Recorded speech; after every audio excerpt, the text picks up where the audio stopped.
Hello, hello, Kalu Kalay. My name is Notepad, and on Anara Games for Fun. So what are we doing today? Well, today we're going to be working more on the pretty Cure TTRPG, a mission project I have yet to be paid for because the guy is notorious for not showing up. But yes, hello, Kalu Kalay. Nothing too exciting. We're just going to be hammering out some various little things today. That's going to be the name of the game here. So it's going to be a little bit of a chill stream. So feel free to ask questions because questions are good. Notepad, why didn't Hollow Earth Expedition piggyback on Indiana Jones? Because Indiana Jones wasn't doing too hot around that time, and they were like, hey, let's do the Hollow Earth Expedition thing. That was the big thing, Hollow Earth Expedition. The reason was, there's a few different reasons for it from when I remember. It was just like they wanted a theme, and they wanted it to be pulp, but they didn't know what they wanted, so they just did kind of the universal pulp thing of Hollow Earth. Also, my toaster should be cheaper and the expensive the kill. No. Ever thought about that? Ever thought about me saying no to that? Remember, I gotta remember to put the Notepad coin of service on. Yeah. Ooh, there we go. But yes, we're just gonna be working on this today. So, if you have any questions, feel free to.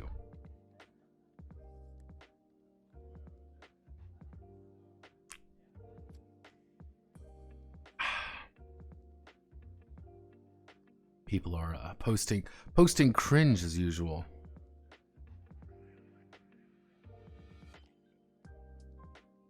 Posting cringe in my pretty Cure server. What's the point? But yes, this is our current state of affairs, you could say. It was determined that the ubiquity system would be most likely ideal. A few things went into this. Effectively, what this is going to be is the reason why we're doing it this way is threefold. First reason's pretty simple. I want you to pick up a bunch of D6s and put 2 in one hand and 5 in the other, or just a group in the other. Immediate visual representation is saying 2 dice worse than 5 dice, because there are more of one than the other. Easy enough to understand. There's that visual and there's that kinetic feel to it. Picking up 5 dice and saying roll, roll, roll, okay, let's count up a number of odds and evens, feels a lot better. I rolled a 6 into 2, so I've got 3 successes here. I didn't roll any 1s, so 3 successes, hey, I passed it pretty well. Versus kind of like the 2d6 system, which was like a little bit dull, but a little bit reliable, or the like variable target number one, which seemed a little bit complicated. The other one is, as I was kind of talking about, just pure math-wise, it was kind of the idea was, hey, this is pretty easy to understand for just about anyone. I'm going to explain to you what you need to do. Any odd number you roll is worth nothing. Every even number you roll is plus 1 success. Most checks need 1 success.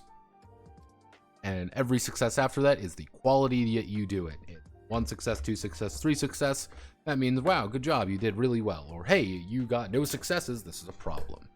That's why I was thinking of, doing something like this, like 1 is going to be worth -1 success, while 6 is worth 2 successes. So it's kind of that little bit of that, oh boy, I got a little bit of a reward. When has your server been cringe? It wasn't even my server. My server's great.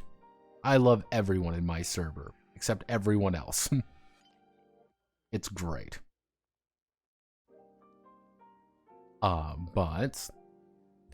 So I think, and the third major reason for this is that it's very easy to build a dice pool, and it's like, hey, getting just even 1 or 2 more die is that kind of easy internal math to say, hey, I've got an extra die, that means I have a better chance. Every die is effectively a 50-50, increase on of success. I mean, if we want to do some any dice shenanigans, I mean, it's effectively a 1d2, so having a,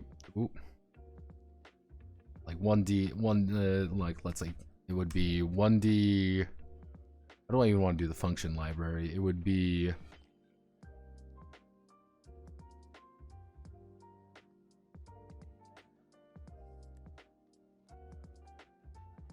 what's the actual,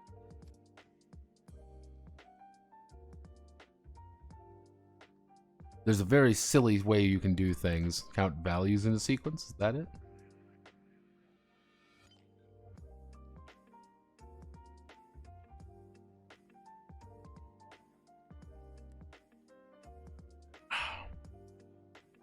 There's some shenanigans you can always pull with any dice to do this really easy, generally speaking. Why are you looking at dice math? Because we've decided on a ubiquity-like system for the pre-Cure experience.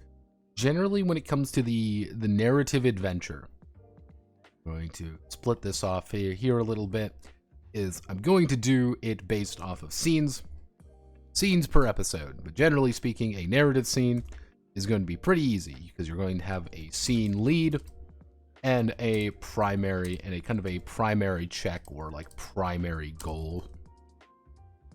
But generally speaking, the scene lead is the person who the scene is about. Other people can participate in it, but they're not kind of the leader. And this is the situation that's unfolding. Generally speaking, we're going to probably do a 1, 2, 3 cycles of scenes. Get very mechanical, very rigid. And what do I mean by 1, 2, 3 cycles? Let's say we have a group of 4. Let's say we have a group of 3 players. Actually, let's say we have a group of 4 players. Having 4 players would be 4 scenes, 8 scenes, 12 scenes. Everyone gets kind of their time in the spotlight a little bit. Everyone's kind of doing their own thing. And it's how many times you go around the table. And you're playing out scenes, you're introducing the situation. Is the pre-Cure one only Heartcatch or other pre-Cure seasons too? Generally speaking, I'm basing it off of Heartcatch. However, I have done research into the other ones, and most of them do follow the same formula.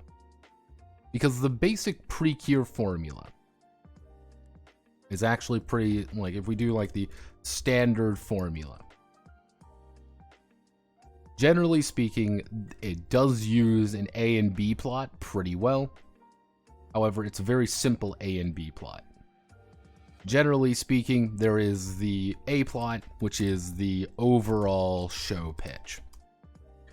This is kind of the overriding thing throughout the entirety of the season, the episode, or all events currently unfolding. Then we have episode plot, or the B plot. And the episode plot is what we're kind of focusing on, because generally speaking, the A plot's fairly simple. Episode plot is very simple. Introduce problem person. There's a person having a problem. Cures are introduce problem person. Cures do things. Cures do things.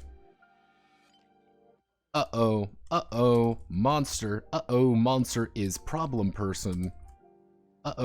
Person is problem person. Beat up monster. Resolve.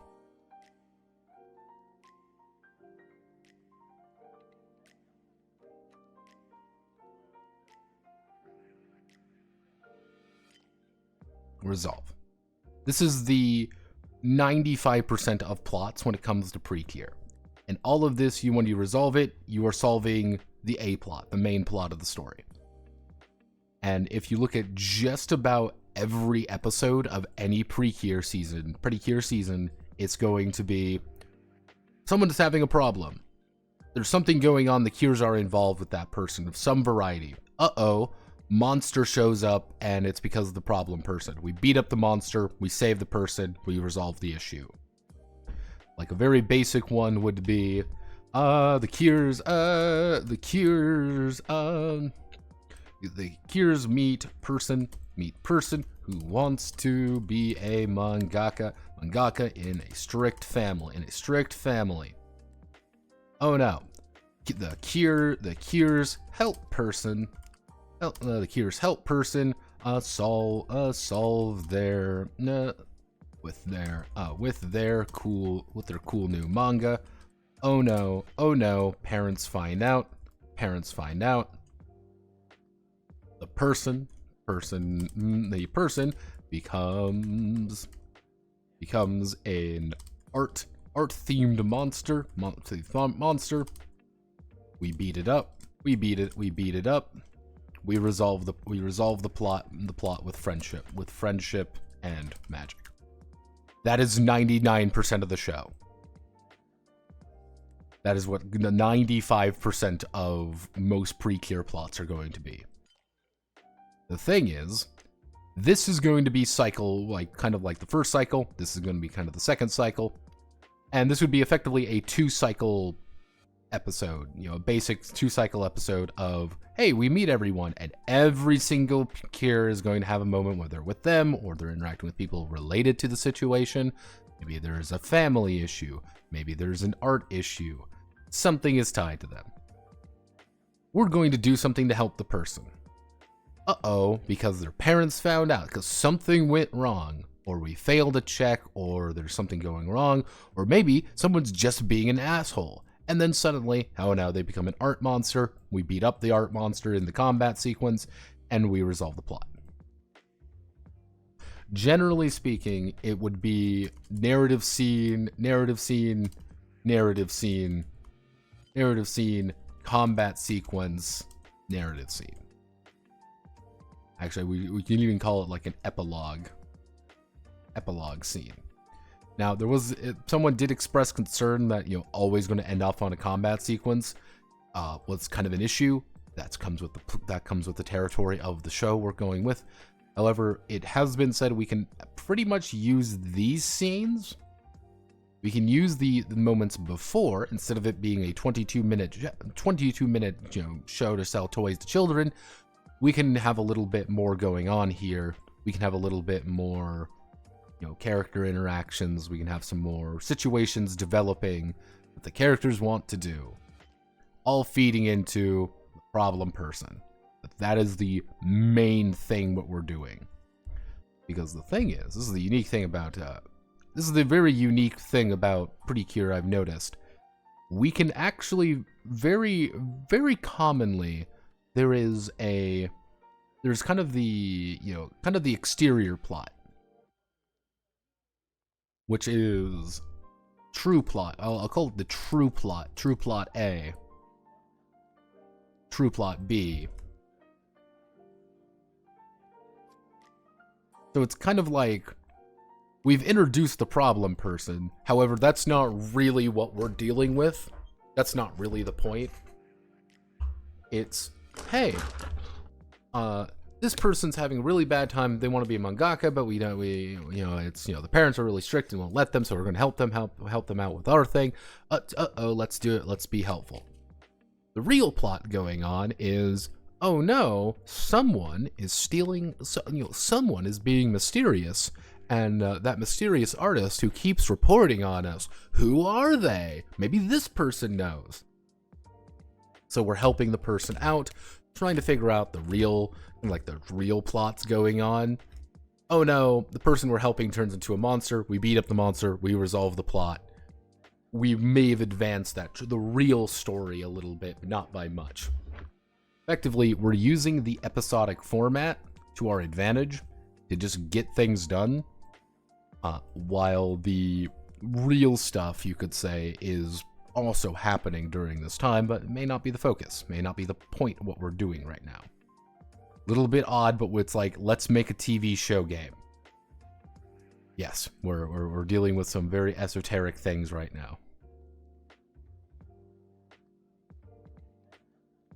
For a table adventure randomizer, probably have to use something when it comes to like random plot elements, or even just like random people. Honestly, I might just do that, being like, oh no, you need the focus person. I might call them a focus person. I might call them a person of interest or something like that. I don't know how I want to word it yet.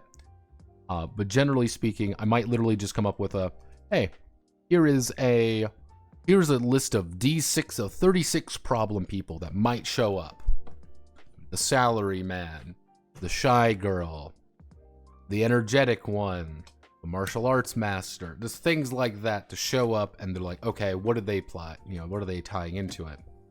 Because what I'm thinking of is that most of the character beat stuff, if I kind of put it like right here, for example, I want to do like character, like if I want to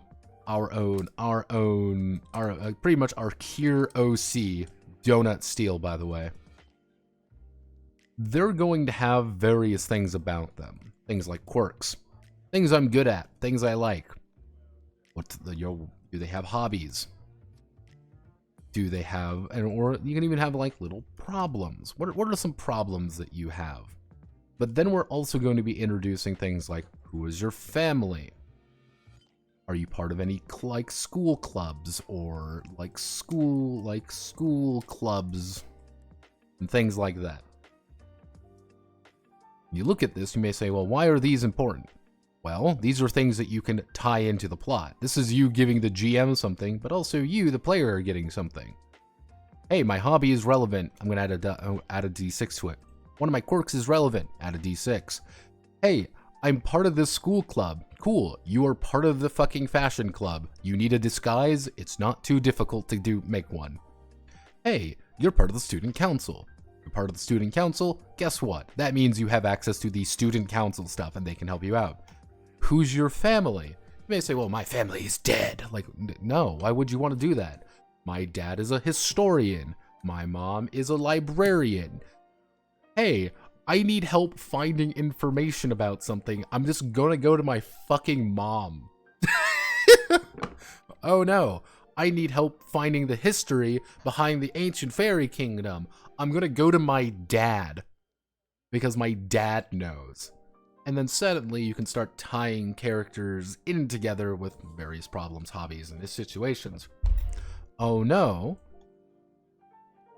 Let's say, for example, oh no, one of my club mates is having a problem.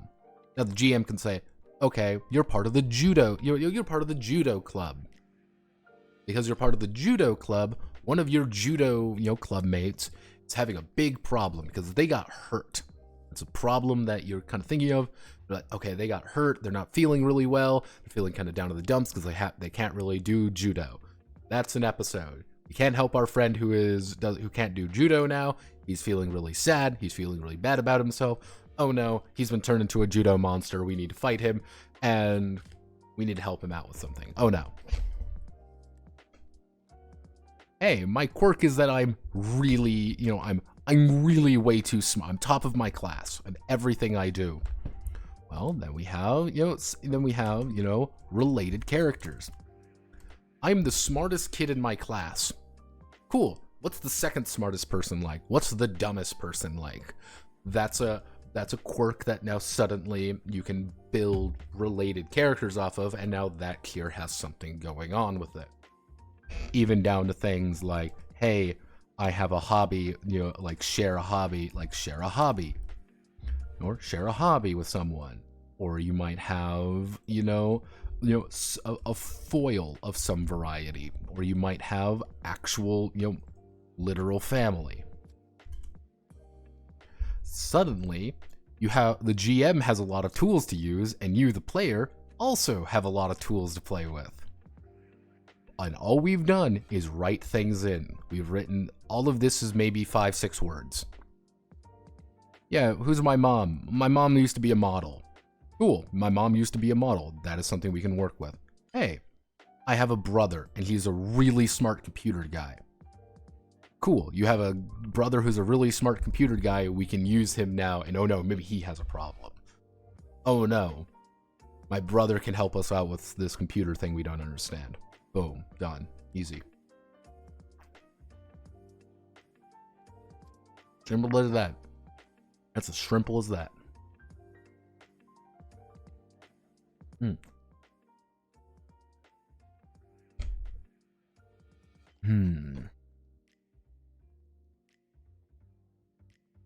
Now we get to do the math behind things like this. Now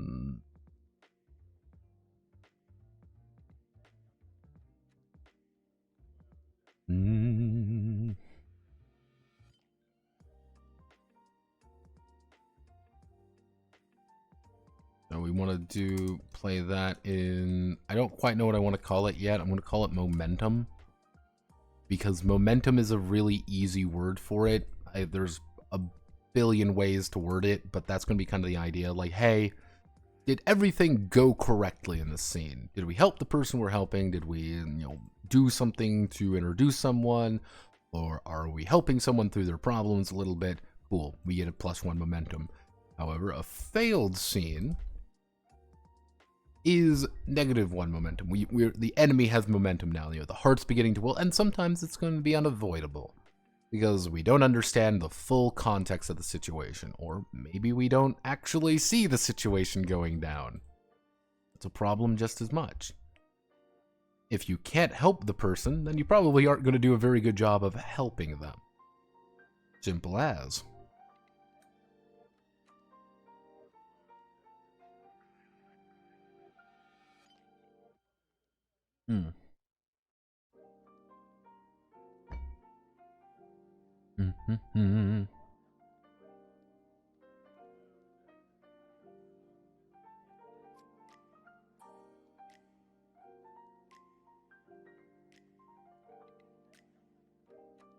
Oh, goodness.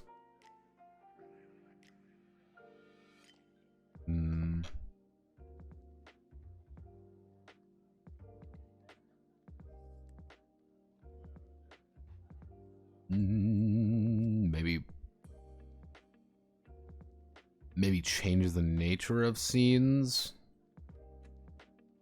Sometimes you just get like a straight up like,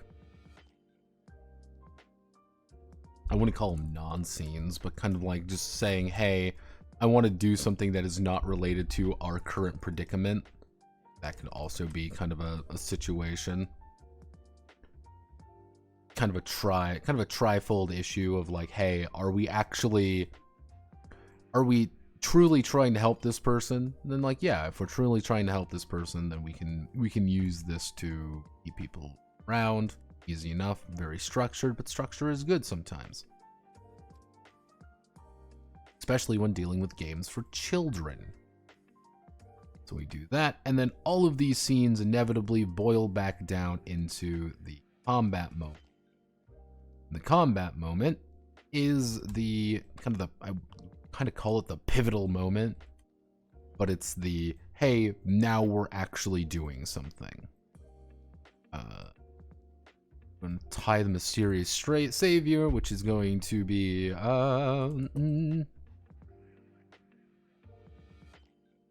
based on the quality, which we can do. It's going to be defeat, stall. It's going to be defeat, stall. Actually, it's going to be defeat, protect, stall, which is, hey, our mysterious protector is going to defeat the enemy for us. If we lose a battle, the mysterious savior shows up, he defeats the enemy, and leaves.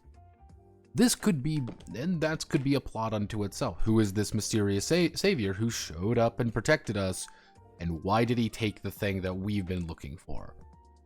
What's his plan? Is he actually a good person? Is he actually a bad person? Is it, oh no, Cure White Knight is here, but she's acting a little weird, or oh no, the Dark Precure showed up, and suddenly she defeated the main villain now. What's up with that? That's a little weird. That's not supposed to be that way. Huh. How mysterious.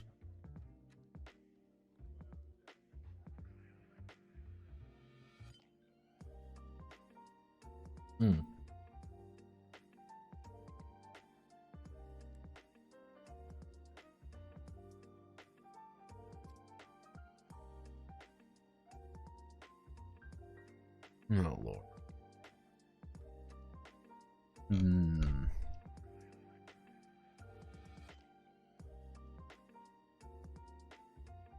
Yeah, this is the convoluted section where I'm a little bit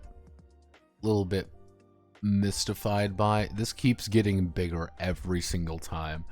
I've been trying my best to keep this like smaller over time. I mean, like, okay, I want to kind of keep things organized. It hasn't been organized. It has actively been getting worse. I don't know how this happened. Boys, I don't know how this keeps happening. My organization system is not organizing much anymore. How please save my organization. Oh goodness. Okay, so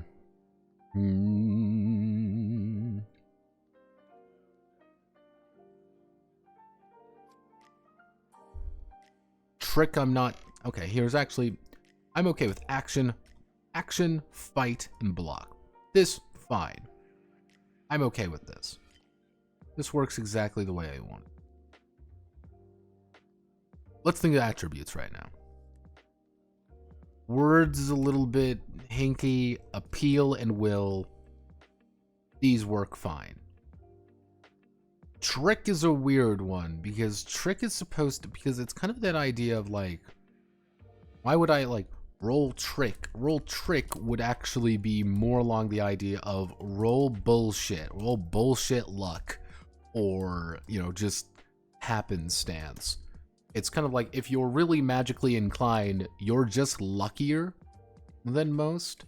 You're just like, oh hey, you just have, there's something different about you. There's something a little weird, something a little bit peculiar. But so it's like, that's what I'm thinking, like, oh, cantrip, like a trick, a witch's trick. Like, all right, you're using cantrip, but that's not quite exactly what it would be. It's one of those weird wording things that I'm not too keen on.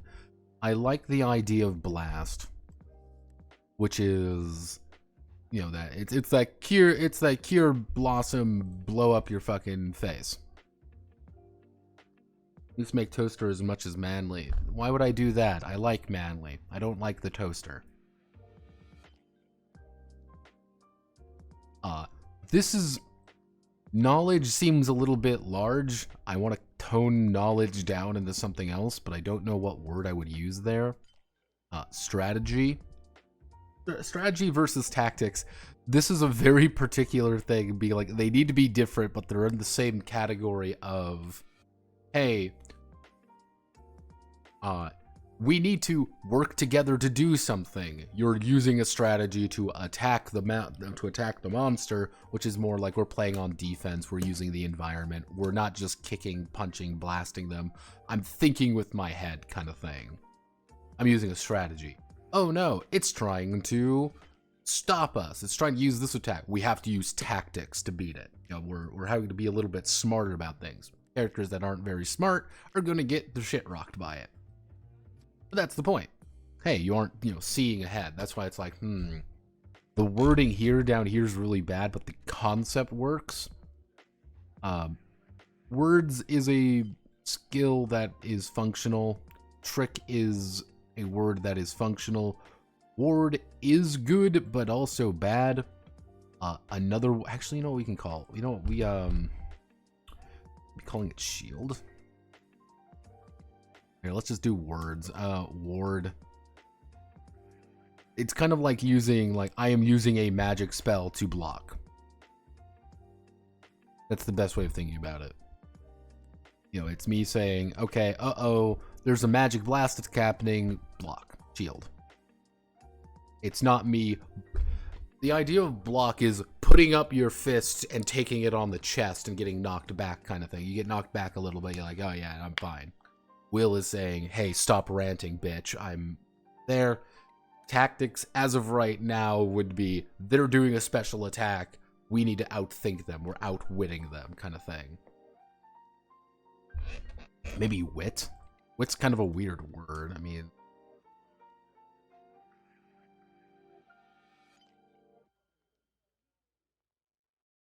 I guess we can call... Actually, we can... Why don't we change that to smarts and we change this to clever? Smarts is just like, how smart are you? You like, yeah, you're thinking smart. You're really clever. You're really smart. You have decent strategy. You have decent tactics. All right, that would work. Okay with this. Clever. Nice, nice wording to it. Smarts is a little bit up there, but to be. What am I missing?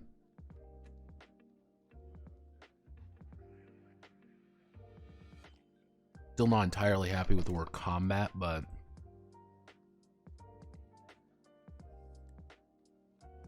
if we're working with this, my main thing would probably be 5. It would be easy to do 4, 3, 1. Right, the 5, 3, 1 seems a little excessive because then I would want to do 4. I would be 1, 2, 3, 4, and then you would have 1 with 9 die, which would be fucking insane. So maybe we do 3, 2, 1, 4, 3, 2, 1. Your absolute lowest would be 2. It would effectively be 7 to 2 with an average of 4, 5, with an average of about 4 to 5. You would always have something at 7. Something you would always be exceptionally good at. But that exceptionally good at may not be, you know, everything. And that's okay. Okay not to be perfect at everything. Being not perfect at everything is human. 1 would be really bad. Yeah, I'm okay with that. Not bad, I do.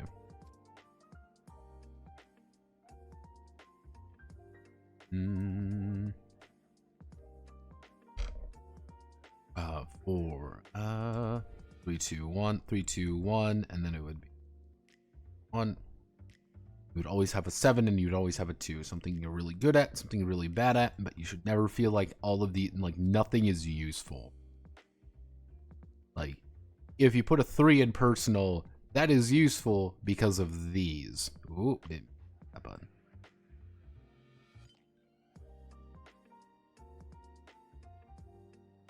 These would be useful for you, and you're like, well, why? You would be more likely to succeed at your scenes, generating momentum for you for the combat. You may not be directly amazing at combat, but you don't need to be directly amazing at combat because you've already contributed a lot to it. You're the heart, you could say. Even if you are dog shit at actual fighting, you would still have a decent defense or a decent combat score.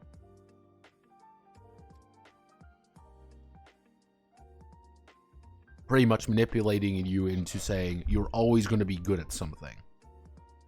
Even if you don't know it, you're always going to have something you're going to have a 5 in. And that 5 is going to be useful.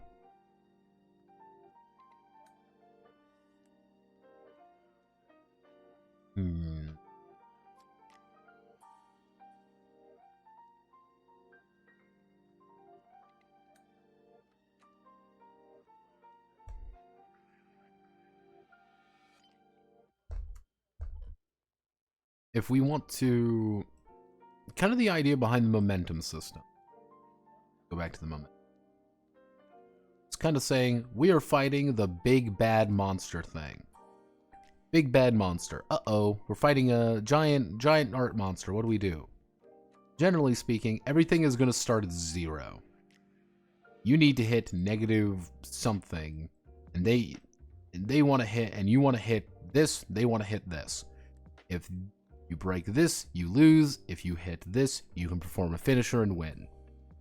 Main thing is, you do well during scenes, you're going to be able to build momentum to win faster.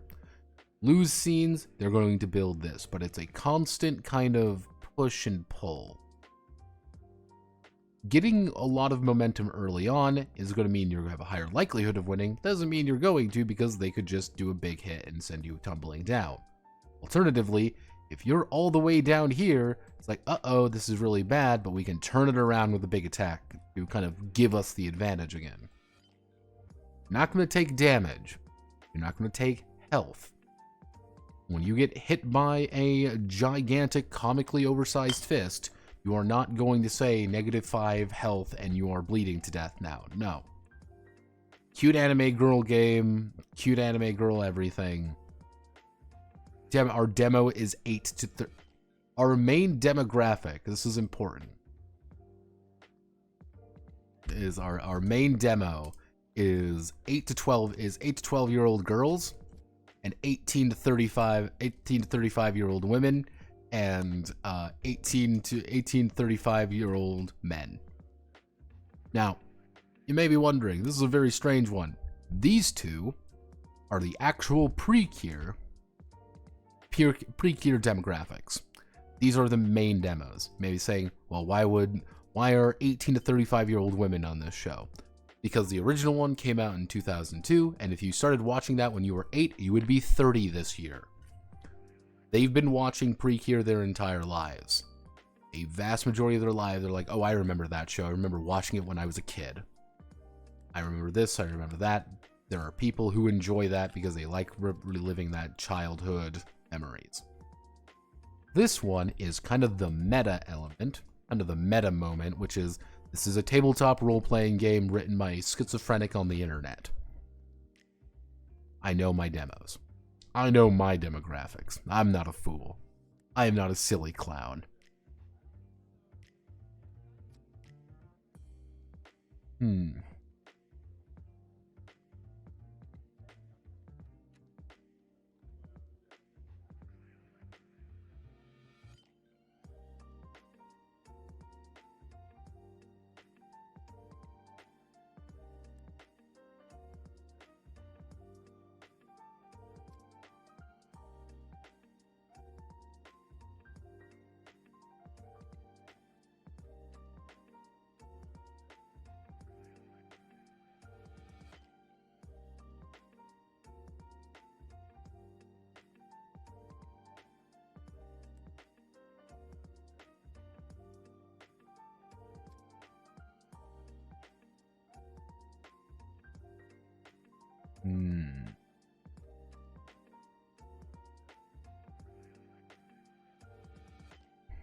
Because we're going to have to do special attacks, because the idea, what I've been thinking about for like special attacks or any of that stuff, you know, your traditional, you know, sparkle blast or whatever the fuck it's going to be called, it would effectively be you have just a certain number of them that you're going to write in. Also, fuck off Copilot, I don't need you. Generally speaking, it's going to be a simple one to understand. It would be, for example, like sparkle, like we'll just do fuck, I'm trying to think of a good one at the top of my head. Well, actually we'll do blossom cannon. Let's just say a blossom cannon. What's blossom cannon? Well, it's going to do 2 damage. We get 2 momentum out of it. It uses blast. And what we're going to do is we're going to make a blast check. We're going to roll that blast and deal damage, or gain momentum. We're using blossom cannon. Use that ability, and what we would do is, since we've done it, we would cross it off. We cannot use it again this round, this combat, effectively. It's done.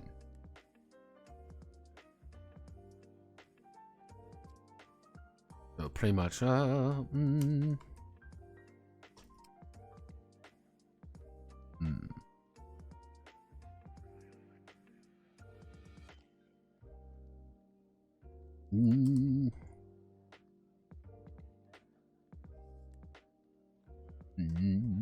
we do. And of course, we have our finishers. We do our finisher. That means we purify the enemy.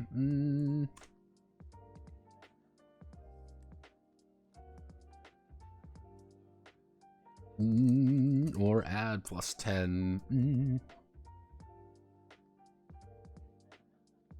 Hey, we're fucking losing.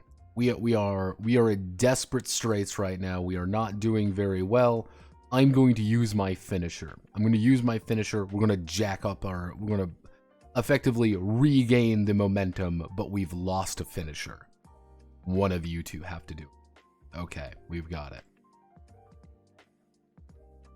Hmm.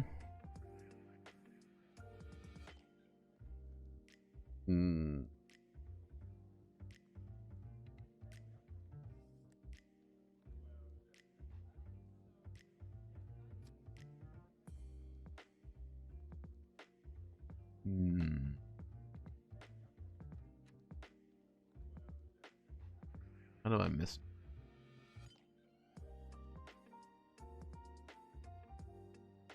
I feel like I missed.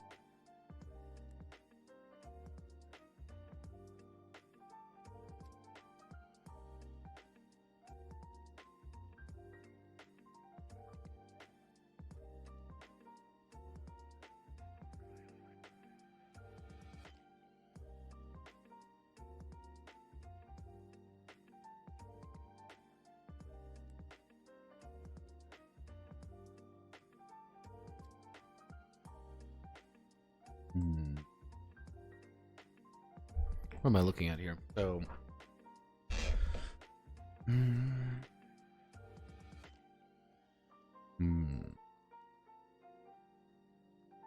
because I've always imagined combat being, so we have our main threat here.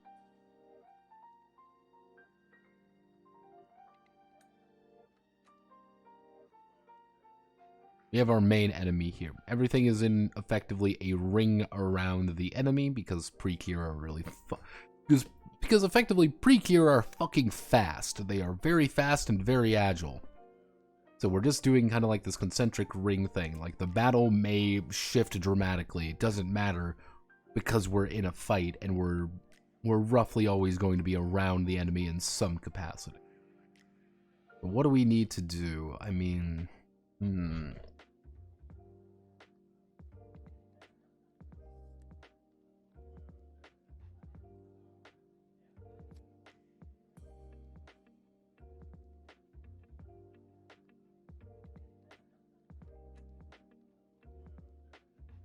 unless we do kind of just a straight up...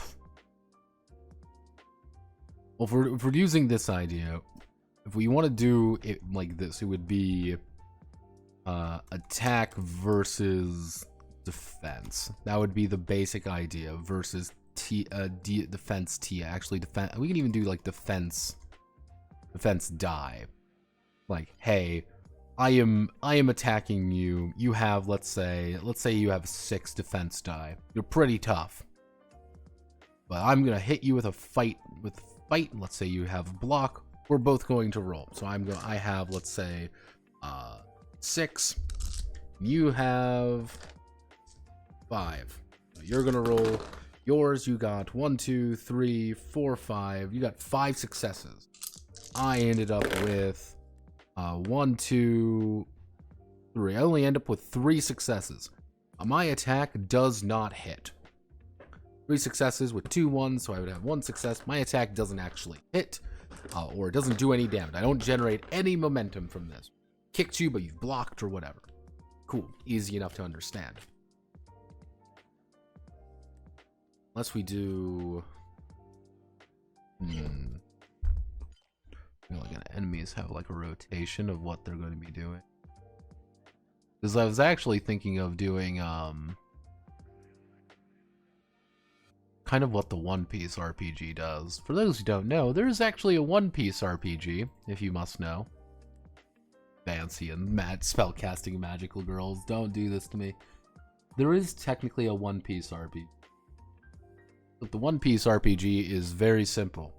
Let's say I want to make Monkey D. Luffy, my favorite Brazilian man. Effectively, it would be 1, 2, 3, 4, 5, 6. And all I would say is Gum Cannon, 50. Gum Fist, 30. Gum Kick, 20. Gum Fuck Around, 0. Gum Fuck Around, 0. Gum Fuck Around, 0. And then you would fight. This does 50 damage, this does 30 damage, this does 20 damage, and that's it. You can just say, This does 100 damage. You have a 1 in 6 chance of beating you immediately, or spread out your damage across the d6. That is the entire premise of it. So what I was kind of thinking about doing is doing the same thing with most enemies. So like a major enemy might be like Art Monster, and he just has a d6 effectively thing, and he might have like, it might be like a 20, like a 15-point monster. A 15-point monster might have like rant. He's ranting about what things are. You have to beat the will, so it's going to be a will check to defend, but it does 5 momentum if it hits. So it might be like range 1, will, beat 5. That's just what he's doing. He's ranting incoherent, just like mega fit. It might be like, I don't fucking know, paintbrush fist. Might be range 2. Anything within range 2 of him, he's going to hit with his paintbrush fist. Yeah, let's see. Range 1, you're going to need to block that, and it's going to do 3. It might do range 2. Going to be block as well. It's going to be 3. He's going to build 3. So we currently are at 8, 9, 10, 11. And let's see, 8, 9, 10, 11. I might do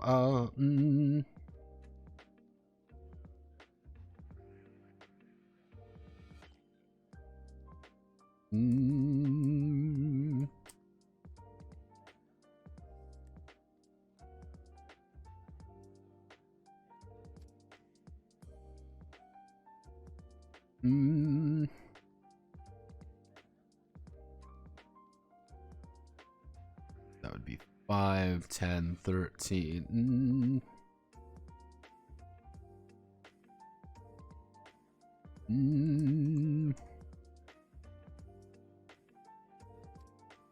So it might, they might do something like this.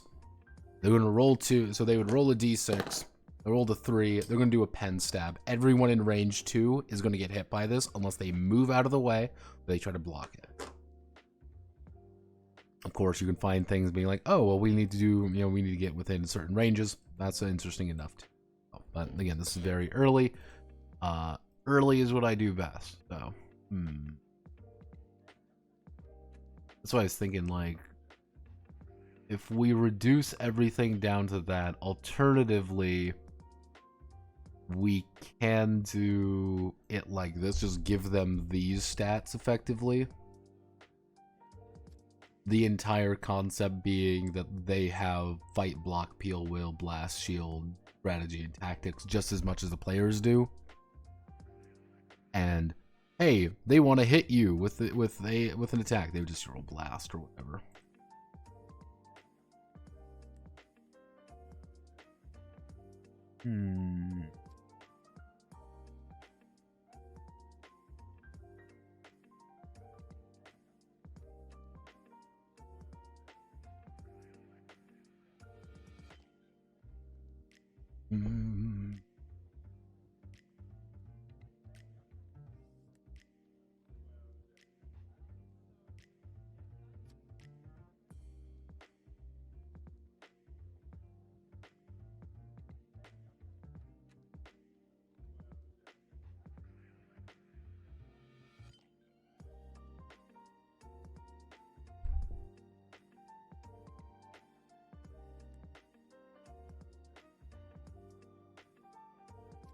See, part of me is even saying GM just doesn't even bother rolling, but I would probably want them to roll anyway because it's fun to roll. Or hey, you just have to beat their defense with the amount of dice you have.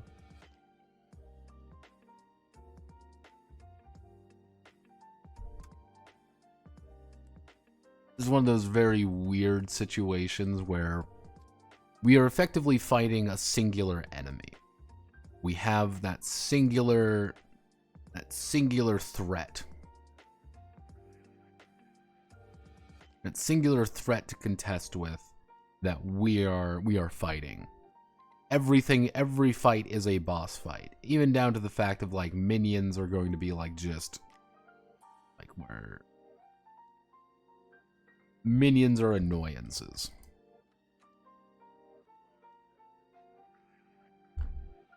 Minions are just annoying little shits that you have to deal with, because if you don't, they're going to build momentum for the enemy, which means you're going to lose the fight. But we're fighting the big bad, or we're fighting the big monster, and that's it. Everything is based around that. Build up momentum, deal the final blow. Do your final blow. Boom.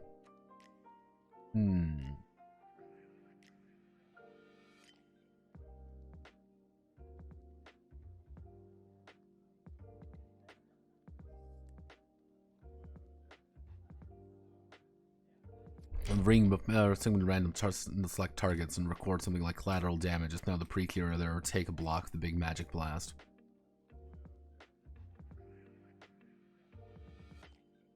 What is each move? What is each move? Attack value, defense value, and speed, initiative, and you spread them on a d6. Yeah, that was like kind of the idea of the Daggerheart initiative, because for those who don't know, Daggerheart works off this weird initiative system. I'm not entirely sold on Daggerheart's initiative, but I came up with an idea for it. Effectively, the idea of Daggerheart's initiative is that PCs go until failure. That's the best way to understand it. So it would be like, okay, I'm going to roll my 2d12 or whatever. Congratulations, I'm going to roll my 2d12 because that's what Daggerheart uses. I have succeeded. I've succeeded at the check. I would pass it on to the next player.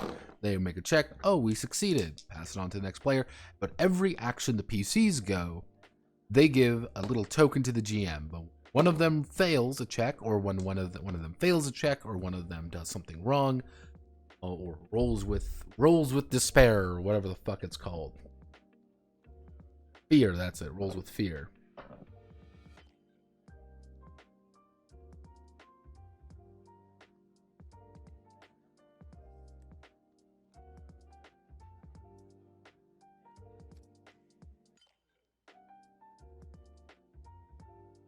You know, and it's kind of like, and then the enemy goes until they burn all of those actions that they have used. So if the players have given them 5 actions, the enemy goes 5 times.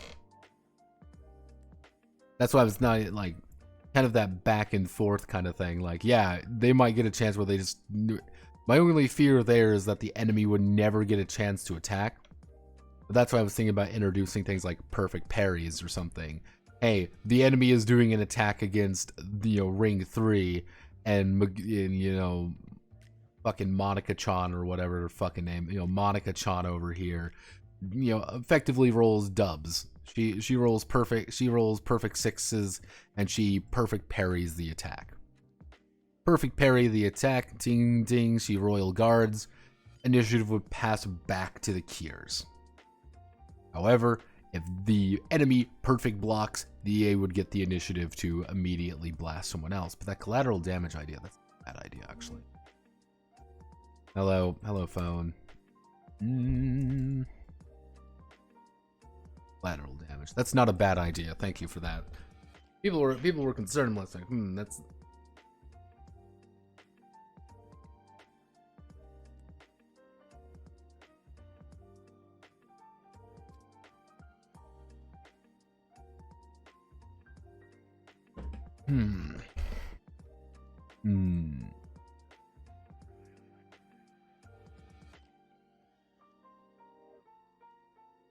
Talisman TTRPG? Is there a Talisman TTRPG? Talisman Adventure RPG. There technically is. The Talisman Adventure role-playing game. Hello, Talisman. Yes. Double-sided fate tokens. Kismet dice. Let's see.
I did not know this actually existed. Talisman Adventure.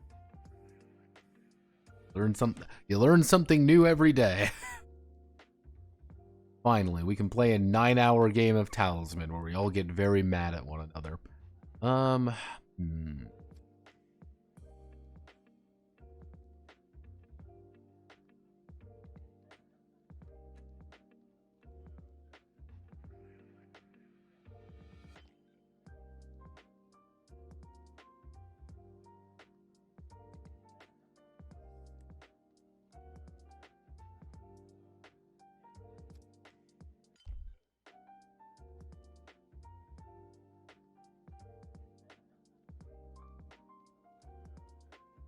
I'm not entirely sold on this idea yet.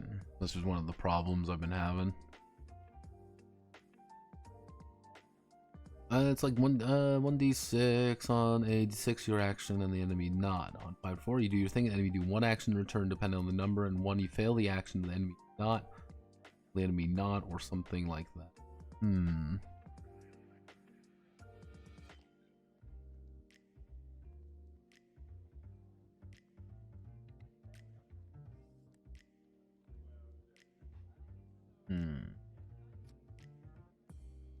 Like, I can tell you this is going to be one of the problem children of this, doing all this, because I like the idea of perfect parries, because there is a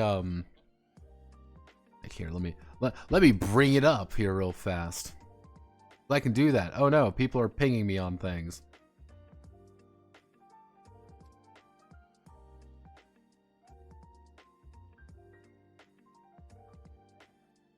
Yeah.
Yeah, it's like, yeah, the fucking Sword World video will never not be funny. Let me see.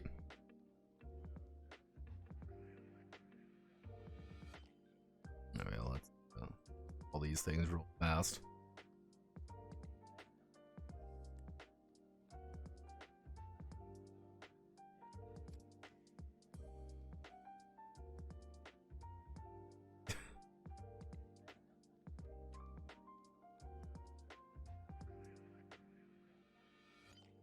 Oh,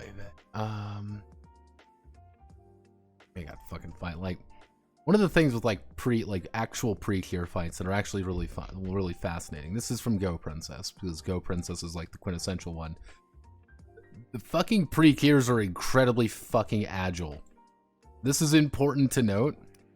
If you notice, she just jumped about 50, a fucking mile in the air, and then proceeded just to crash. And she's like, yeah, no, I'm fine.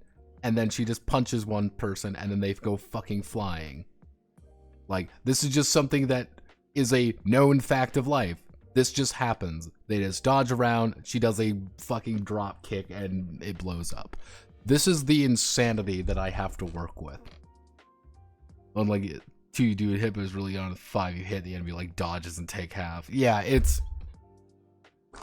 We're working with some, we're working with some very strange Animu logic here, and this is something that I'm constantly fighting. Is the struggle between Animu? Yeah, she goes Ultra Instinct for a second there. Yeah, Go Princess is fucking, you know, they throw fucking hands in Go Princess. They're like, oh man, there's a problem here. What am I gonna do? Drop kick it. Like, this was actually a very funny situation that I ran into. Was like, magic is in this weird place because they don't usually use magic. They use magic exclusively for like, oh, I'm gonna use a magic ability. What are you gonna do? Magic fist. Oh, what are you doing? Magic explosion. What is this? Magic blast. Like, every fight in Precure is just a fucking fist fight. And it's very funny that way. And it's all about just getting that momentum, all about getting that thing there. That's why I'm like,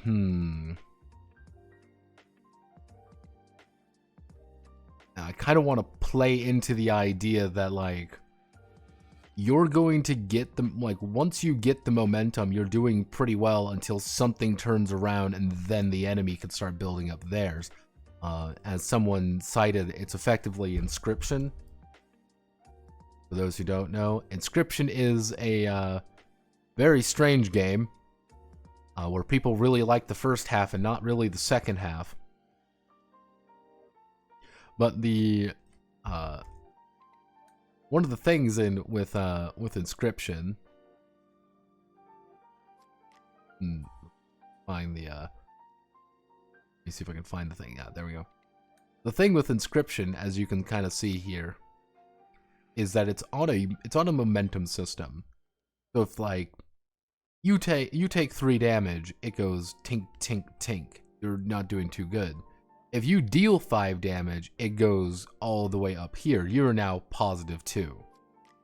There might be just a lot of momentum getting thrown around both ways, and you're both just kind of getting fucked up, and that's kind of the point.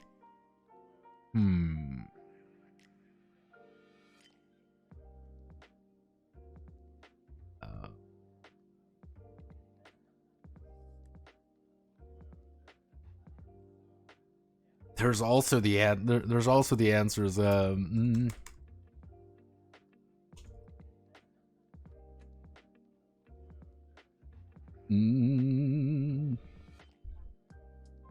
the idea of basic attacks always hit, but that's kind of a weird concept that might not fit for this game.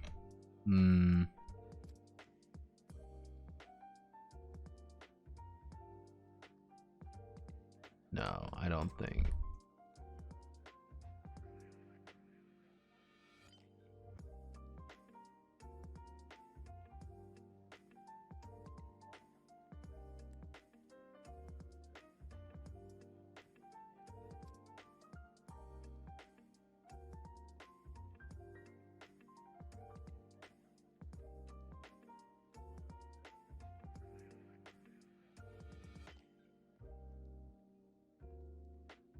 Even if you do exceedingly, even if you max out defense, you'll always have one where you're pretty weak in, which is always going to be 4. Maxing out defense, you're going to have a 4 and a 7 there. Like, you're not really going to be too great at one thing. And that's okay. Because then they can just attack you with something that they're really good at.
Because normally what I would say is I would look at a game or something, but this isn't really a thing that has... This is not a... There should be something there, but this is a very unique premise. Unfortunately for me, this is a unique premise, and unique premises don't usually have anything to base it off of. Because Precure doesn't actually have any, like, Precure video games. Like, Precure doesn't really have many video games, actually. Which is unsurprising. Completely unsurprising. Because guess what? It's a fucking... there's a rhythm game. There's, like... little mini games, because they're games made for girls. As you know, girls don't want real games, they want dress-up games, because fuck you. Precure Online? What did... Oh boy, there's special wallpapers you can get. Oh boy. Yeah, so it's like, oh, okay, there's nothing really... I mean, try GURPS. Yeah, I mean, honestly, fucking GURPS. Let's think. Like, what else am I... what am I looking for here? Like, I need... I'm missing something, and I don't know what it is.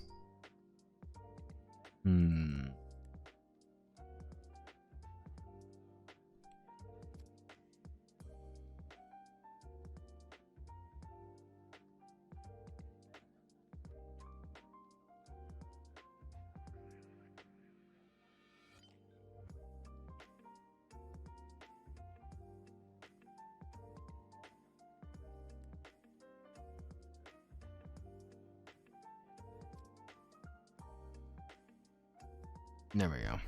So generally speaking, though, hey, we need to explore our character of some variety. Boom. These are just things that we're going to develop. These are things that we're going to write in about ourselves. More personal things, going to be our main attributes, main skills, going to fill up into this, and then we get into... Let's do... I mean, there's got to be something we're working with. Precure fight. Show me a good Precure fight, everyone. I need to find a good Precure fight. Gonna get fucking tagged somewhere. Because that's just what happens. Let's do Doki Doki Precure.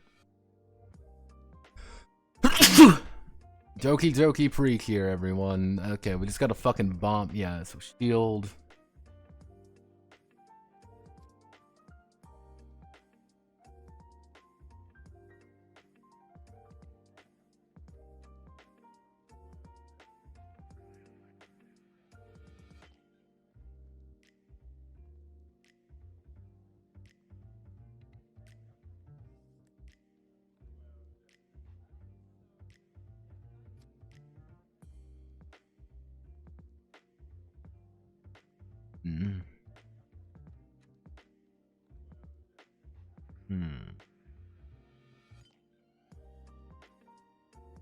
Group fights are already going to be a fucking mess. I can already see that. I've accepted that fact of my life, that's just going to be a fucking nightmare, and I'm not even going to consider it.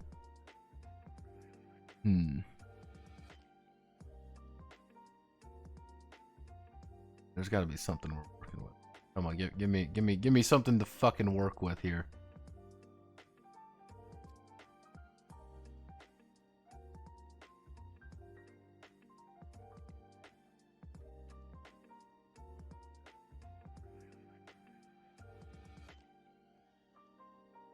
Yeah, welcome to the Go Princess life. Why Go Princess is a very unique situation because yeah, Go Princess has people fucking fight like lunatics. That's just something that just happens. They fight like fucking loons.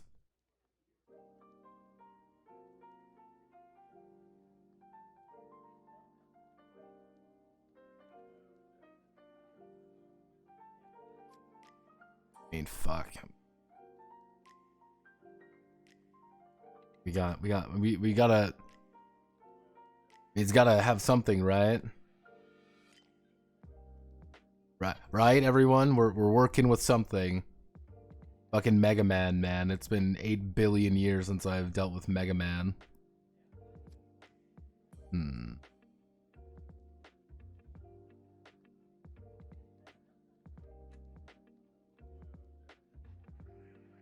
Gotta be an answer.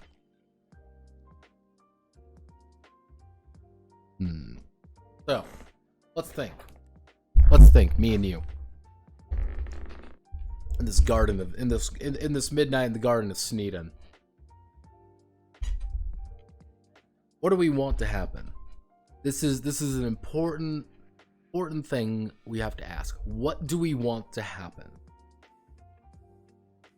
Oh no, you've turned into a monster. Fight. Fight begins, 0 momentum on both sides. Let's go.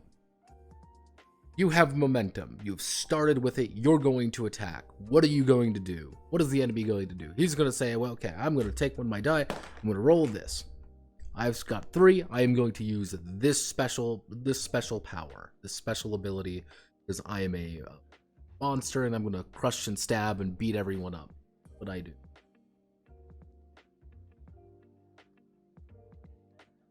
Course actions are club. We are not using a deck of cards. We are using the ubiquity system.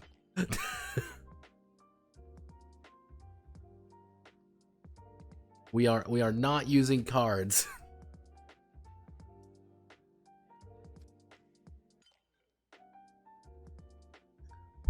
Let's think. I missed the explanation on ubiquity. Ubiquity is just take a number of d6s, or in this case d6s, and count the number of evens you have. That's all it is. Evens versus odds. So if you have, let's say, a 6, 4, and a 2, you'd have 3 successes. It's like, it's fate dice, but it's a bit different. Effectively, it's instead of fate die being minus blank blank plus plus, it's a little bit purely even, if you could call it that. See, I want to use deck of cards, but it's just hard using a deck of cards for things. It never feels appropriate. But we're also looking at a demo of 8 to 12-year-old girls here.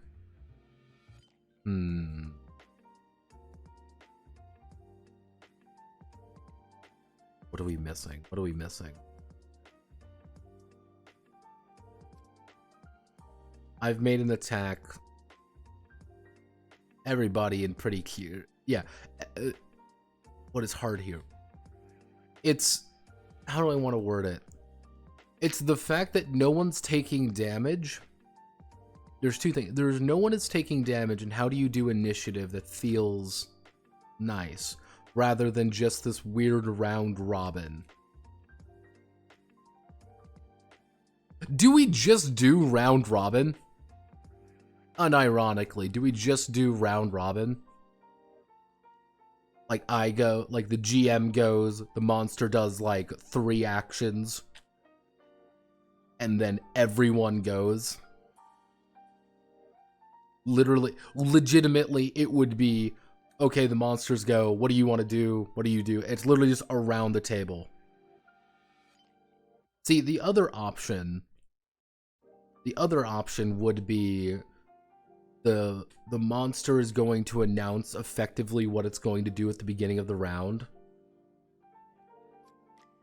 And it's kind of like, do you want to, you can attempt to dodge out of the way. Or you can, so you would be effectively trying to dodge out of the way by moving into a different zone, trying to soak the damage at the end of the round, or doing an attack.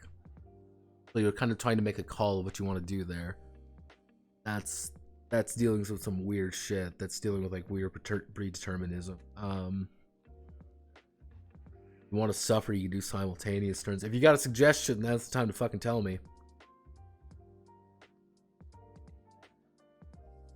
If I sound a little far away from my mic, is that I'm leaning back currently. Simultaneous turn. weird, but not possible.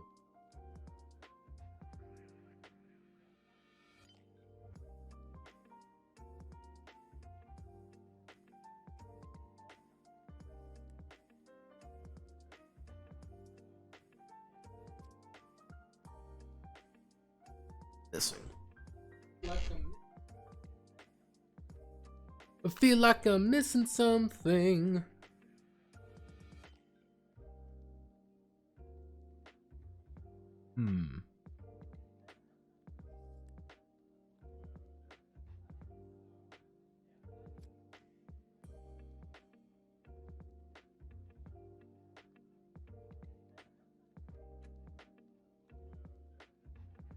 An amount of momentum and it's meant to go first. Going back to One Piece, instead of announcing actions, set up 6 actions with attack, defense, and stats. Players do the same.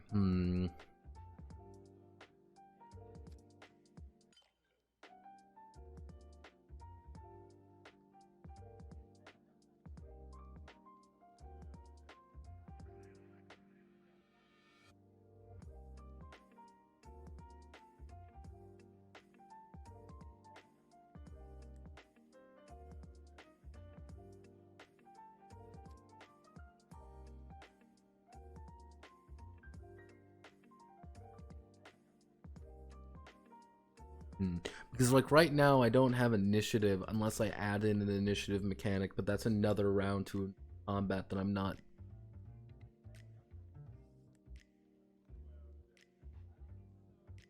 That's another round to combat that I'm a little bit hesitant on, unironically.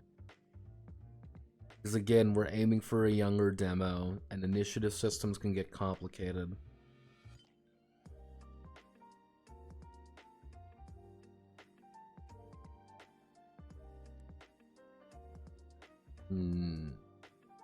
Momentum, since momentum is health, I'm a little bit hesitant of people directly manipulating it outside of doing something. That's why I'm a little bit hesitant there, Spartan. Is that I don't want someone to be like, oh, we're gonna bet a bunch of a momentum, fail, and then lose the combat. Being like, yeah, sorry, you just fucked up. Sorry, little Timmy. Sorry, little Sally. You just suck at gambling. Like, nah, that's not quite what I'm looking for. Not a bad idea.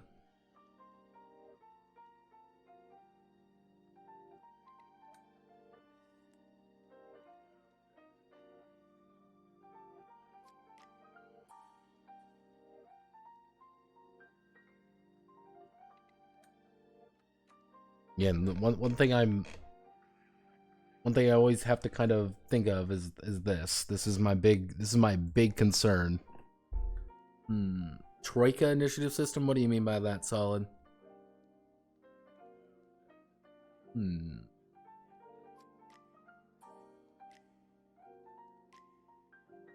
I, the enemy, am doing an action. Want to... Unless I'm going to, like, announce my attack.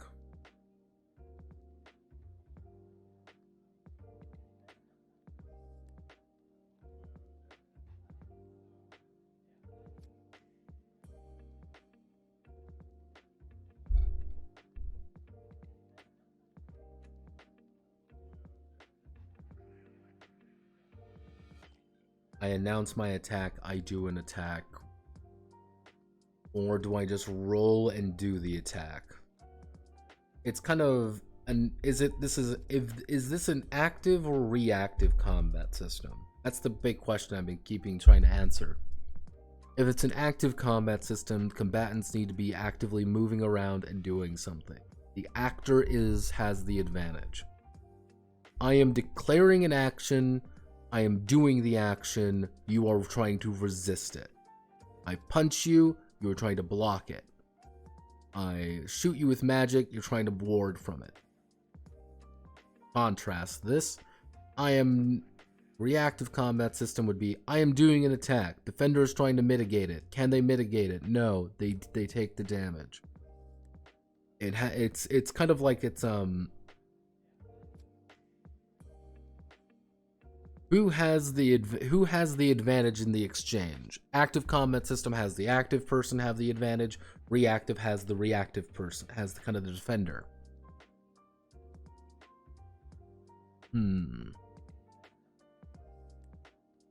How do we shift the tide? Each round we roll to see who goes first, and then after that, just roll to see who goes first. Not a terrible idea. I mean,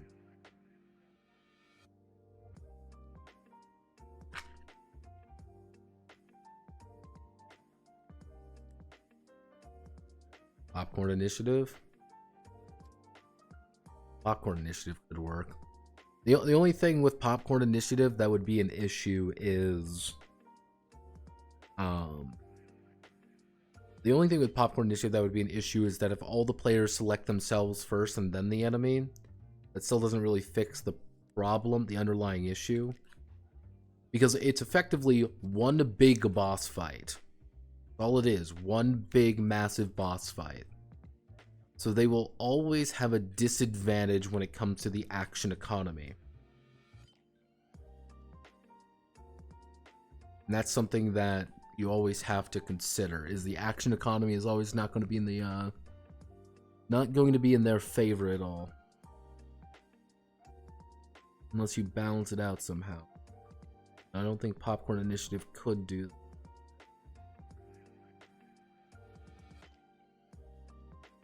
That's why I was thinking about doing the dagger heart thing. Unironically, I was thinking about doing the dagger heart thing because you can kind of have your cake and eat it too, which would be the players go until they get parried, and then the enemy goes until they get parried, and then then the players go, then they get parried, and it's this kind of back and forth of who has the momentum, who doesn't have the momentum, kind of playing into that idea of momentum-based combat, of us kind of constantly going back and forth of parries, blocks, and dodges and shit like that. We're always trying to get an edge on one another. Or even down to just burning a power, burning an ability, burning an item, doing something. We use the ability, we use the item that we get one of, we perfect parry, and then we immediately move on to the round. Which perfect parries are painful, and they suck, and it's hard to do. The party will parry more. Well, yeah, it's kind of one of the things is the boss. How I was thinking the dynamic would go. This is how I was thinking the dynamic would go. The Cure, the boss hits hard. Getting smacked by the boss is a pain. You are losing a shit ton of momentum doing that. The party is agile / is defensive. They have the advantage there. The party can always position themselves into a place where they won't get hurt. Hello from Germany. Hello. What's brewing? We are have no fear. We're trying to dev a pretty Cure role-playing game because I'm getting paid money for it.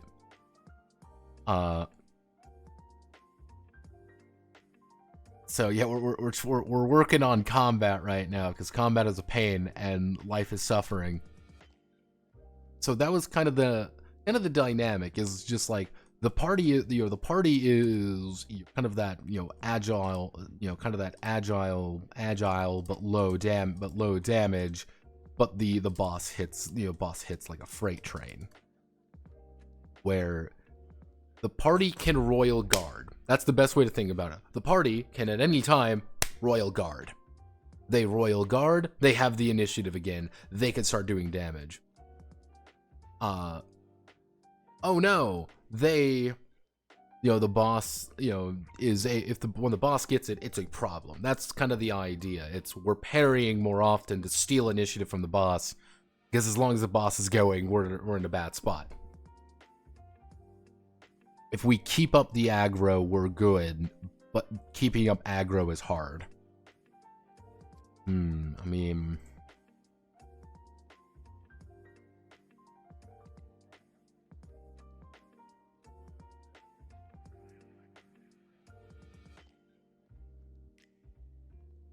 Is there a Precure fighting game? There's not a there's not a Precure fighting game. I'm like, okay, there isn't a Precure fighting game. I was like, there isn't a fucking Precure fucking fighting game. That would be very strange. Let's think. There's got to be something, right? I mean, we're working off not much here, folks. Yeah, every single time they do the introduction where you leap 50 feet in the fucking air and yeah, you leap in the air, everyone's a little bit, you know, haphazard about things, and then you can punch someone really, really hard.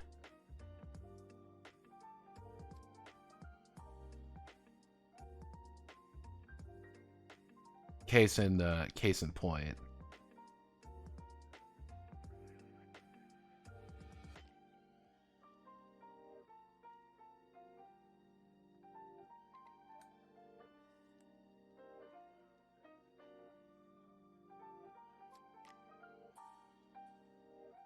Yeah, if you kind of notice, she literally transforms. He fights her for like 5 seconds. This is quite literally like 3 exchanges of combat. Boom, boom, boom. He hits her. She does her final ultimate Fortissimo cock and ball super torture. He's down. Down for the count. Done. That is an interesting situation. Well, some pretty clear have really good combat. Some kind of rage meter hit boss at X time it takes action. Yeah, that's the funny thing. Is like some fights are literally that entire fight was a minute and a half. And it's like, oh shit. Or even the new one, Pretty Cure Wonderful Pretty Cure. That's the newest season in Japan. Wonderful Pretty Cure is very fascinating because there's no combat in it. Yeah, you can't have any fights in that one because all the enemies are animals. So they don't want to encourage kids beating up animals. So instead, they literally use the power of love and affection to just stop them from existing. Yeah, they don't want little kids to... They don't want little kids to take away that you should hurt animals if they're bad. So they don't have... The Pretty Cure do not actually throw a punch.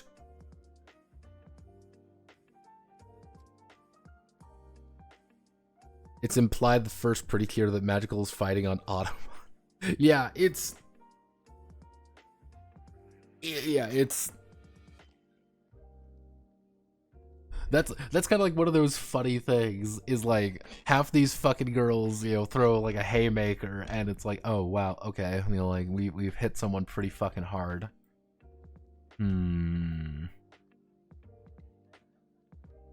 Collateral damage is like easy enough. Minions are annoying. That's easy enough. If we split up the board, like this, maybe like make it just a strict bullseye map. Making a strict bullseye map isn't the problem.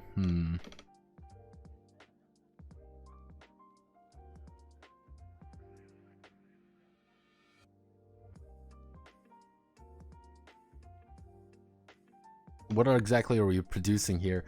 This is a tabletop role-playing game, because that's what we do here. We do tabletop role-playing games, like popular game Dungeons and Dragons.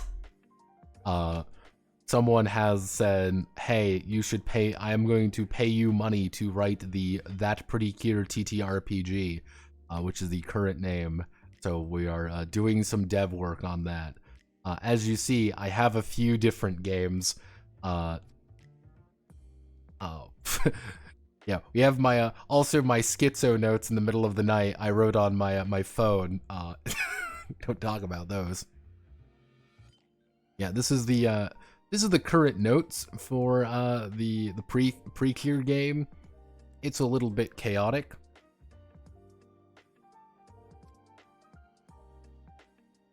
I have a very important life sponges or pre-cure fall pretty fast.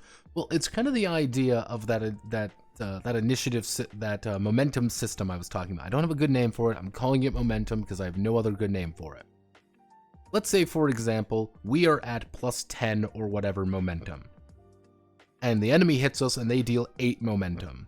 We would go down to plus 2. We still have the advantage. We still have the advantage. However, we don't have as much of an advantage anymore. However, let's say, for example, we are down here. We're at like negative 11 initiative. We're in real bad shape. We do something, we do 10 damage to it. It goes up here. We're now at negative 1 initiative. We're at negative 1. We still are not we don't have positive momentum. However, we're still winning that. You don't have health. That is one thing I'm making a weird call on. No health. When you get punched in the face as a pretty cure, you are not losing 10 HP or whatever. You're just losing momentum for the entire fight. And I am okay with that. It's a weird thing to it's a weird hill to die on, but I'm thinking this is the right call because, again, remember our important demographic, 8 to 12-year-old girls. No one gets hurt. This is not a Maguka game. There are no Madokas. No one is sad. No one is crying. We are using the power of love and fucking friendship to blow someone up. What's your secret technique? The haymaker. And I'm gonna beat friendship into you, whether you like it or not. So it's kind of like... That's like one of the weird things there.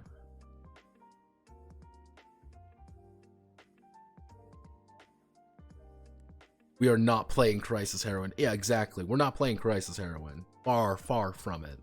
We are playing, tie everything to that momentum scale. All combat system, it's your reactive system, make it numerical.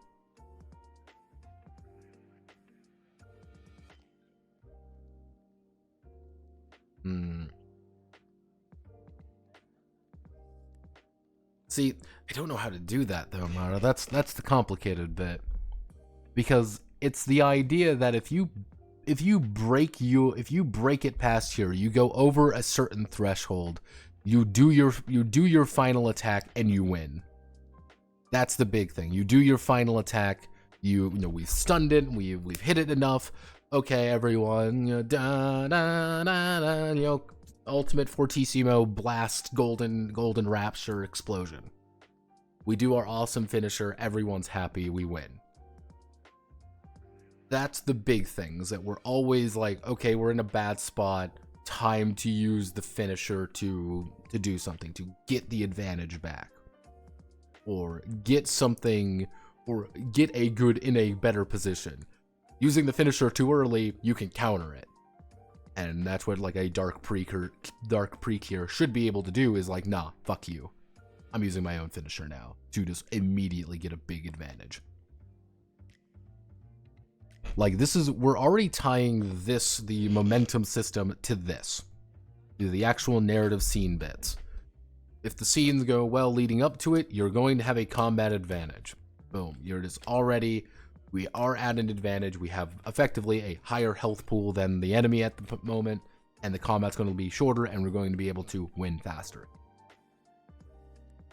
If we don't do well, or things go poorly, the enemy is going to have a pretty significant advantage right off the bat, and we need to defeat them somehow. How do we do it? We don't know.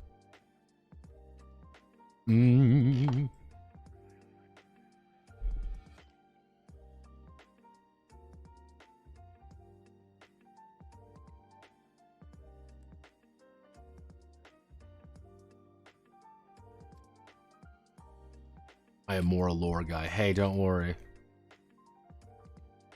Yeah, welcome to the math autism part. Don't worry, we all need lore people sometimes. Lore people are fine. That's one thing I'm not terribly good at myself. I like doing the numbers part because that's fun. Momentum hit +3, monster attack on a hit, it moves back to -1. That, I don't know about that one.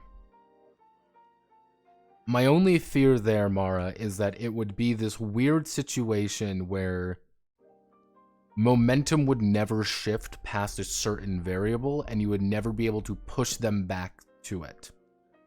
Or the players would find a way to game it and be like, oh, I always have the advantage now, and we're the only ones who take a turn, which is like, that's a little bit odd. Not a bad idea, just odd, because it's not really a resource necessarily. It's like a group health bar. I think that's the best way to think about it. It's a group health bar. I'm already kind of deciding, like, if you start negative, the monster goes first. If you start positive, the cures go first. So that's easy enough to understand. We get that, I get that, we all get that. But it's like, how do we determine what goes from there?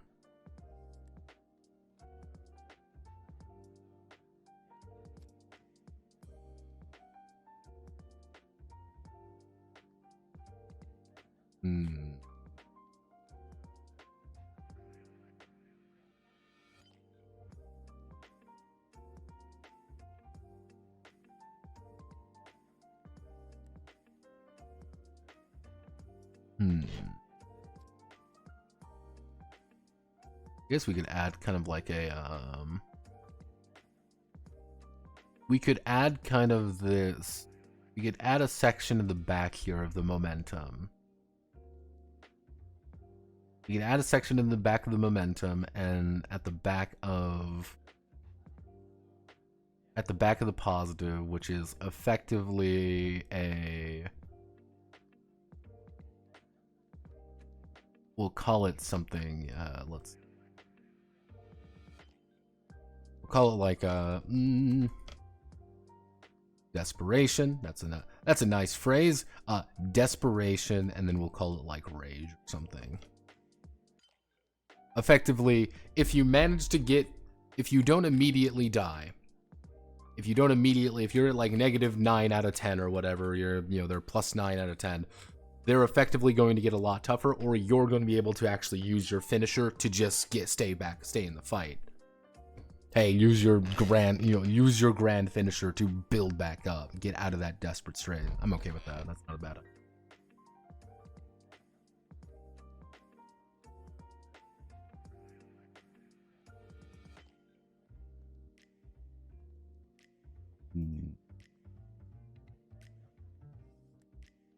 Linked attacks, not a bad idea.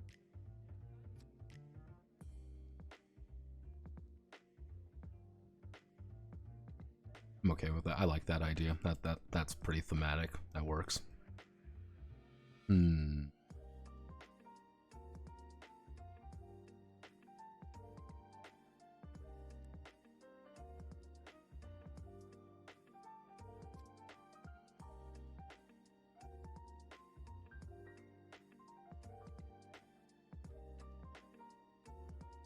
Yeah, this is the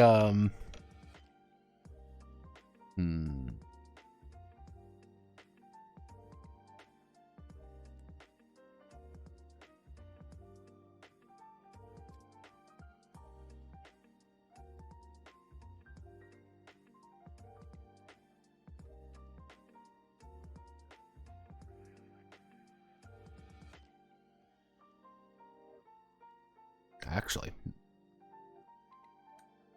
No. We can do this. Okay, I know what to do. Okay. Bear with me. I think I have the idea. So, I want to be the... So, basic premise. PCs, PCs go. This is pretty much all the PCs will go in any order. PCs go in any order.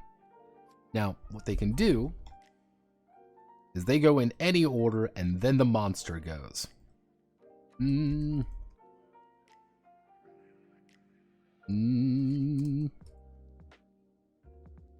Monster actions equal to the number of PCs. So, alright, easy enough to understand.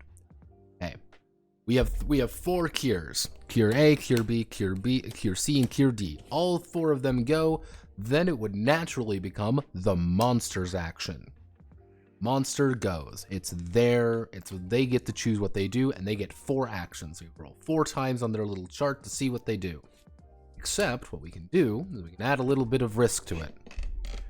Say, hey, we don't want to get hit by this monster. We can say PC's risk it. Pretty Cure's risk. They want to play it risky. They get to go again. They are willingly saying, we are going again. However, problem. We're losing, we have gone again. However, the monster succeeds. Well, pretty much your monster succeeds, they can steal initiative.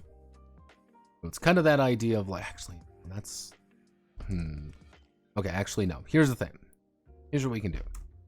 Simple system. This is the simple solution.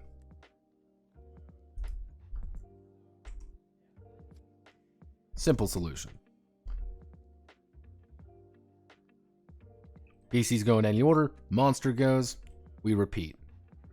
It is effectively just whoever has, it's like, okay, there's 4 PCs, I'm going to do 4 actions, defend, block, dodge, do whatever you want. PCs go 1, 2, 3, 4, they do all, everyone does their 1 action, we move back to the monster. Easy enough to understand. This is the simplest solution. This is the simple, easy, safe option. The safe options are Occam's razor. Sometimes the easiest solution is the best solution.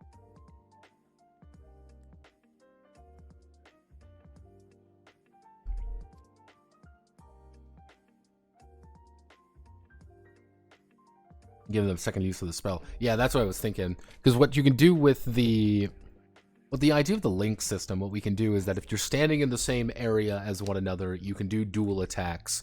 With dual attacks are either going to be like, hey, we're going to combine the amount of damage together rather than just doing it individually, and you get to do a little bit more damage, or you get to do a little bit more abilities, or, this is the big thing, we are actually using someone else's attack to do something.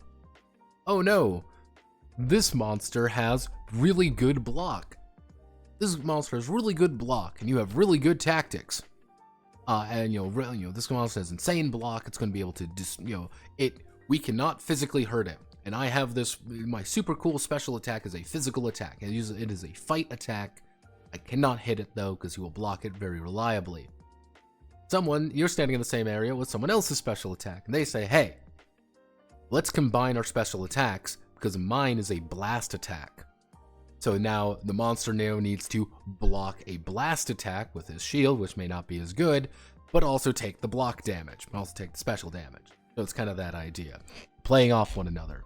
I'm good at magic, you're good at fighting. Let's combine our abilities and do something cool.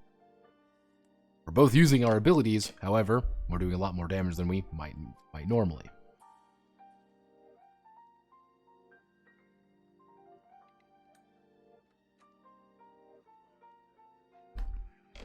So, you have the, I think like the steal solution is the PCs go in any, so it would be,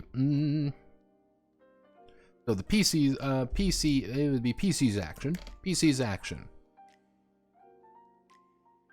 Then it would be, effectively what would occur in this situation is the PC goes, and then should they be,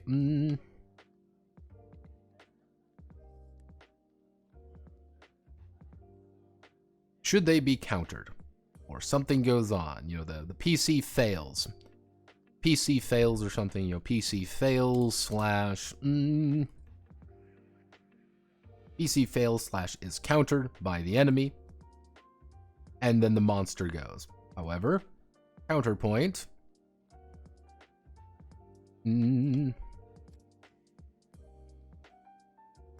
effectively the entire concept is you're stealing initiative from one another, but the other person will not stop until their initiative is stolen.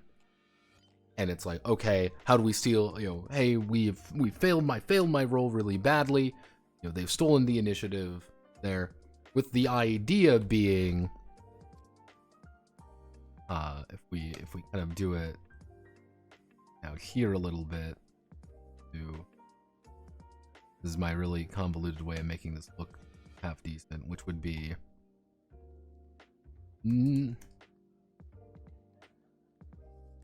So it would be the concept would be is you can get countered. If you get countered, the monster goes, he takes his action and he's stolen initiative from you. Or a PC can say, hey, I'm going to give up my initiative to the enemy. I'm giving up my initiative to the enemy right now. On the other hand, I am going, it's like I take my, I'm going to take an action, or like maybe I get a bonus for it. We recover momentum. We recover our powers. And we maybe get our powers back, or maybe we build a charge to our final or something. It's kind of the idea of like, I am willingly giving this up to give you something. But it's a lot easier for us to counter the monster. That's kind of the idea of the steal situation. It's the longer you go, the riskier it gets. Big bang Kamehameha. Big bang attack. Hey, don't worry about that. Don't worry about that. We have Ultra Instinct to work on for in a while. Ultra Instinct is going to be the everyone use Big Bang attack. Yeah, this is our Bardock simulator, if you must know, because because everyone wants to play Super Saiyans. What if the entire game was just playing legally distinct Saiyans beating the shit out of enemies? Which, unironically, aspects of this fucking nightmare might go into Ultra Instinct, just because there's a lot of things that share similarities. I already have some, like, very particular things I want to do with this game, such as the Contacts Initiative System and the Velocity map. I'm okay with doing this. 0 Hour Squad is just gonna be a fucking weird experience for everyone else. Weird experience for everyone else, because that is going to be a nightmare. So let's. What'd you get for?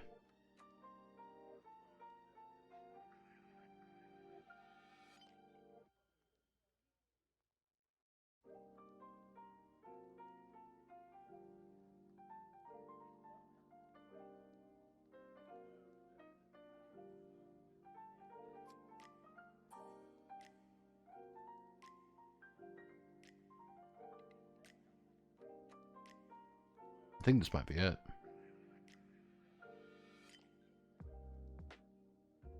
Not the most elegant thing in the world, but it's not the most elegant thing in the world. However, it gives a nice incentive for players to think. I want to play risky. Let's keep going, and hopefully we don't get countered. Which then you can go into the idea of the rage mode. Then you can do general actions or things like that. The general might be the one countering you. The enemy might be countering you.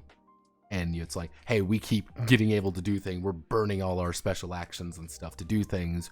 We're setting ourselves up before someone says, hey, let's surrender the initiative. Let's give the initiative up. Can't lose it now. We can't get countered out of it. So we're not losing anything for it. On the other hand, we get some action. We get our special power. We can use our special power now because we've surrendered initiative. That could be an option.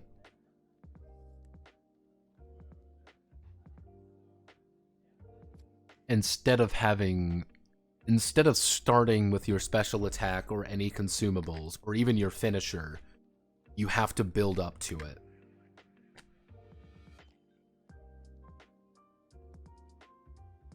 You have to build up to it just a little bit. And you can build up to it by either surrendering an action and giving it back to the monster. Perfect parries, which would just be you perfectly blocked the enemy. Or it's like you perfectly blocked the enemy I don't know how we would do that, but we can work with that. We can work on that later.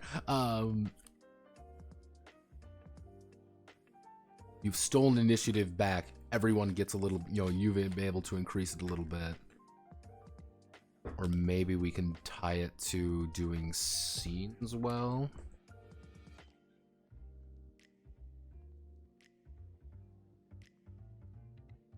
Because if you enter desperation, we can give everyone, and that would be another thing when you enter desperation, is everyone gets that. If the monster enters rage, you can't perfect parry them anymore, or it's a lot harder to perfect parry them. So you want to wait till you get that big, like, hey, we're gonna hit you with our big attack, and then big damage or anything. I feel like there should be a stun system somewhere in there, like I don't know where I would put it. I don't know how it would work, but maybe something like that.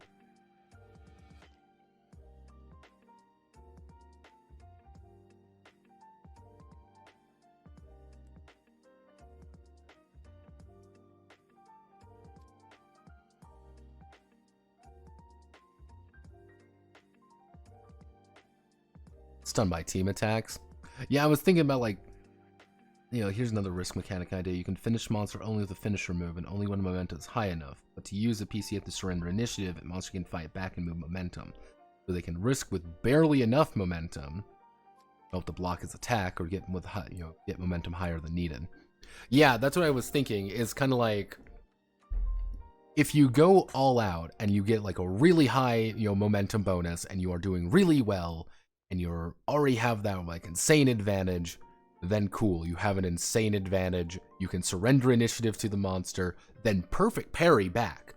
Like, if you're feeling really freaking confident, you can be like, oh hey, the monster's going to do his big attack against you, and you can just say, hey, boom, perfect parry, royal guard, royal guard, royal guard. And fucking royal guard, and then immediately steal it back and do a finisher. That's a little bit more difficult to do, obviously, and a little bit riskier, but possible. But then, yeah, that's what I was. Yeah, if they go above the required momentum, the monster rages. Yeah, that could be. The only thing there is, I kind of want it to be like desperation and rage to be kind of the same idea. It's kind of like, what I want to do is, like, you go past a certain point. Like, if you're just doing chip, it's kind of the idea to decentivize chip damage. In a weird way, is to decentivize chip damage. Because if you just chip away at it, they're gonna hit rage. They're gonna steal initiative, hit you like a freight train, and then they're just gonna stay enraged. So you don't want to chip damage. You want to do it like, you want to chip up to a really safe place and then do a burst attack to bring him down. You want to steal it, you want to give him initiative possibly so he doesn't rage. You want to do something to make sure he doesn't, and then do a big, Kamehameha blast and blow him to Kingdom Come. Little bit high-minded, but not too complicated.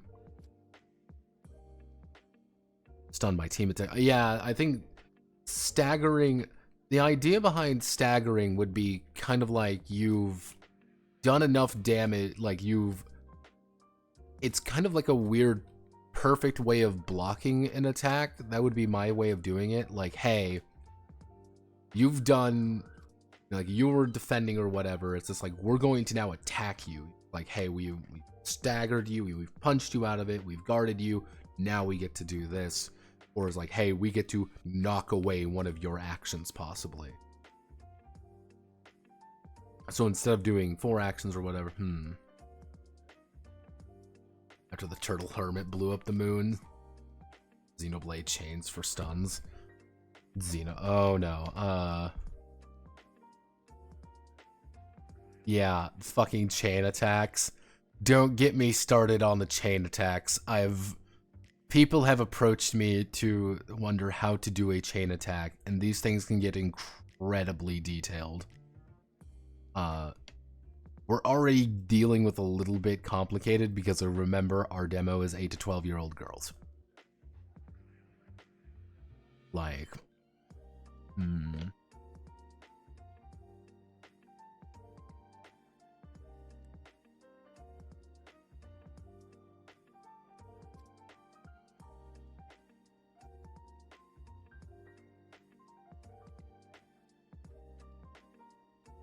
Hmm.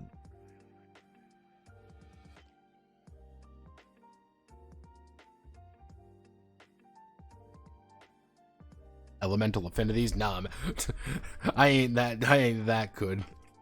We ain't doing anything like that, luckily.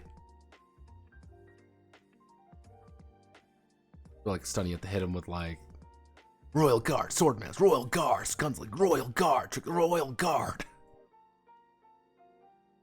Like stunning it to him with 3 and 4 types of attack: Force, Magic, Heart, and Clever.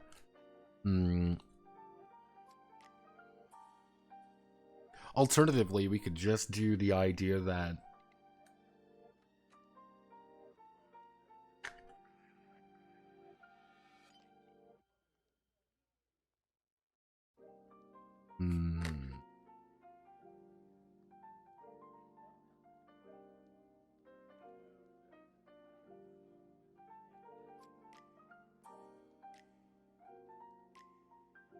I think we're getting too exotic now. Oh no, we're getting exotic. Tournament of power. Oh god. Yeah, but what would they do? That would be the question. Unless we use the Stella map system.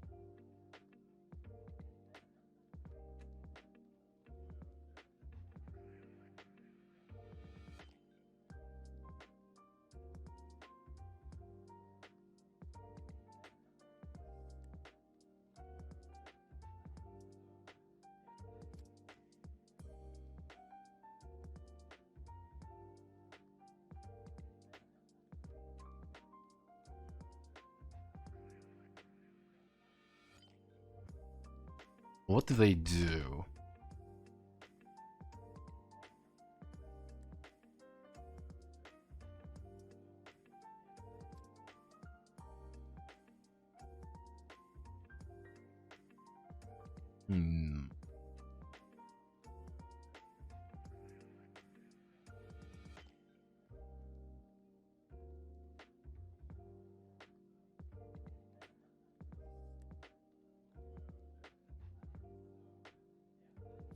I just thought of something incredibly rough.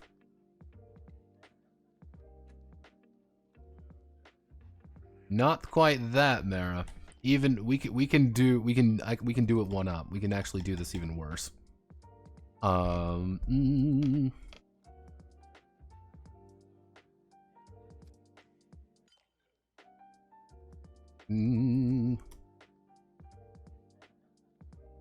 Effectively, if we're, I think keeping the, roll a d6, 1, 2, 3, 4, 5, 6, this would be action A, action A, action B, action B, action C, action D, action E, then action F.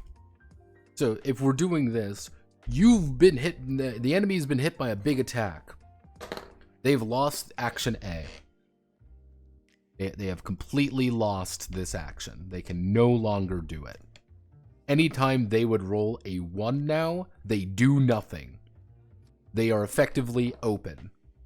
Even if, you could even say, like, it's not even, like, open. It's just, like, they're staggered. They don't really act, and the Pretty Cures have the option now of saying, okay, we're going to try to seize initiative now. We are to seize initiative. They have a 1 in 6 chance of just losing it. The monster has a 1 in 6 chance of losing initiative now. You stagger stun them enough. It's kind of the idea of like you're staggering them enough where they're completely defeated like this. They can do nothing. You just do a finisher then. Where they cannot retaliate. You have beaten them so badly that you can just do the finisher now. This is the long and convoluted way of doing it. But this is actually important. This actually reminds me of something. There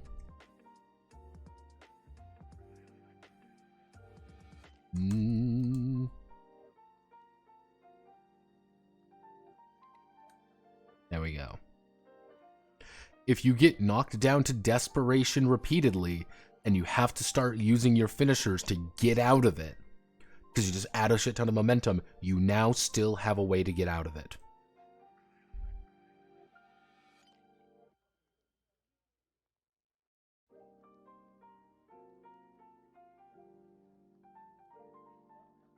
like maybe other abilities pretty clear. Like one of the issues there, Holly, that I've been having issues with is Pretty Cure have such insane fucking move tech. And I call it move tech because that's what it is. Because they'll be like, oh, I'm here. They'll jump over here, kick you in the face, leap 50 feet in the air, do a quadra spin around, and land over here. And 5 seconds have gone by. Now, this is a problem. This is a small problem when it comes to mapping things out. That's what I was actually thinking about using this little idea over here. This is my my genius play in the middle of the night, which is the idea of the Stella map. The idea of the Stella map is, hey, no matter what you do at the end of your action, you can always move. Always move to any space of your choice. At the end of your action, you're always being able to move around. Anywhere on this map you can freely move to.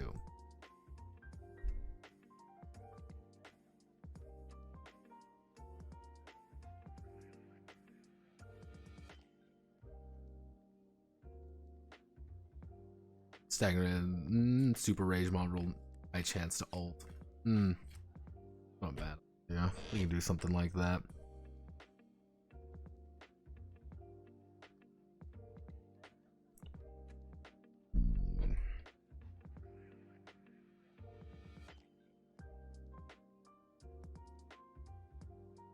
I'm gonna put special rage maneuvers. Yeah, I want these to feel like these are difficult. These are difficult, but not entirely impossible. But not also the main... This shouldn't be the main way you're doing things. You're doing this to set up future things. Because you could... Here's the thing. This is the one thing that's actually fairly important. And I think this is a feature, not a bug. You can do extremely well in these scenes, have like an insane advantage already in the momentum, absolutely deck them, get real lucky with your big hits, you do a shit ton of damage, and then you just win. And the entire combat's like 10 minutes. It's like 10 minutes. That should feel fine as well. Hey, this is a really difficult monster and we have bad momentum and oh no, terrible things are going on. Yeah, then you're going to start employing the chain attacks, we try to get rid of them or some bad's going on. Through dark mat. Oh god, don't even get me started on special attacks and things like that. That's, oh god. Holly bringing up the real misery.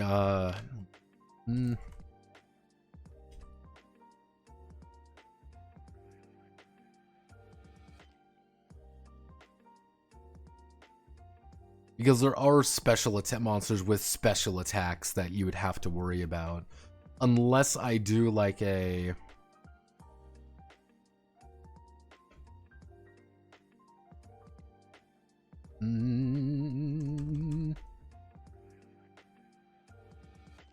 like maybe you spend points to do something, which pretty basic stuff would be like, you can't move, which would be really bad if you are trying to dodge getting your shit rocked by some of their maneuvers. You are unable to act, which is pretty bad, obviously, because you can't act, you can't do anything. Dragging, pushing. I think a lot of movement abilities would be fine there. I think that works pretty succinctly. Okay.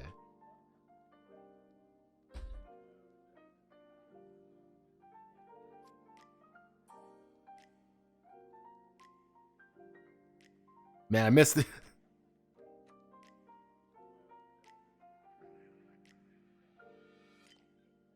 Yeah, that's kind of the idea, is it's like, you can still have a surrender turn to prevent instant KOs, but it's also like, sometimes things are just going to go your way, and you're going to immediately blast an enemy to pieces, and that shouldn't be a problem.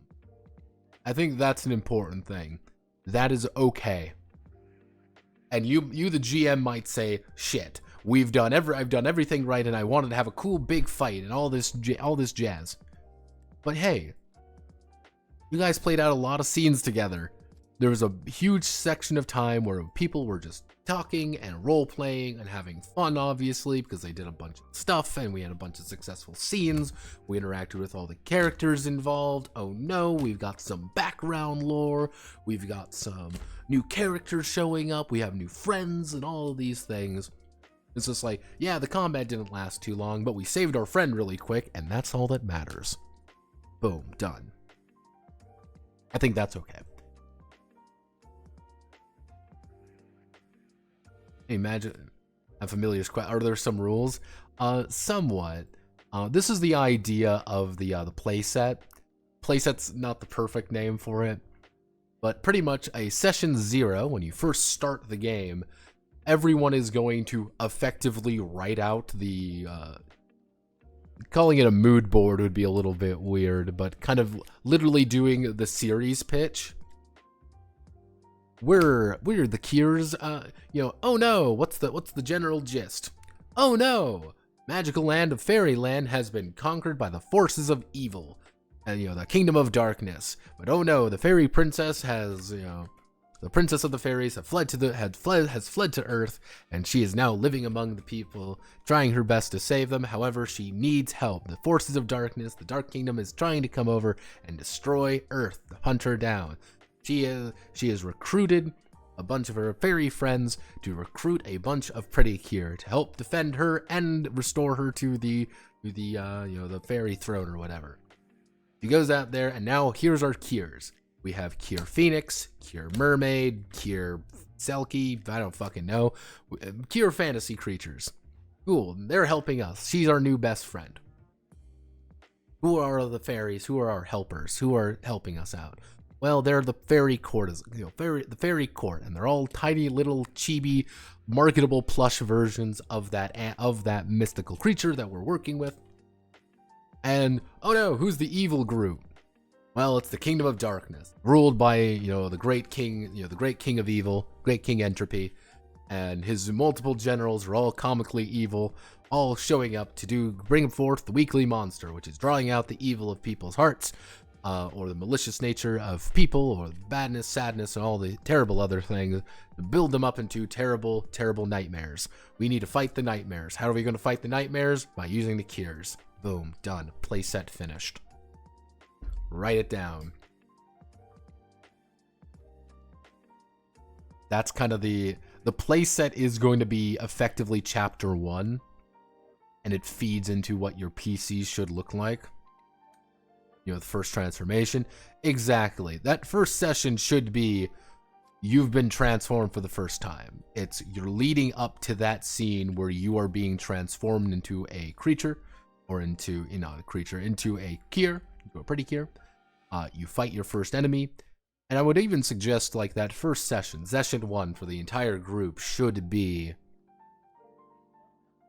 like a one or two cycle episode kind of thing. We introduce all our characters.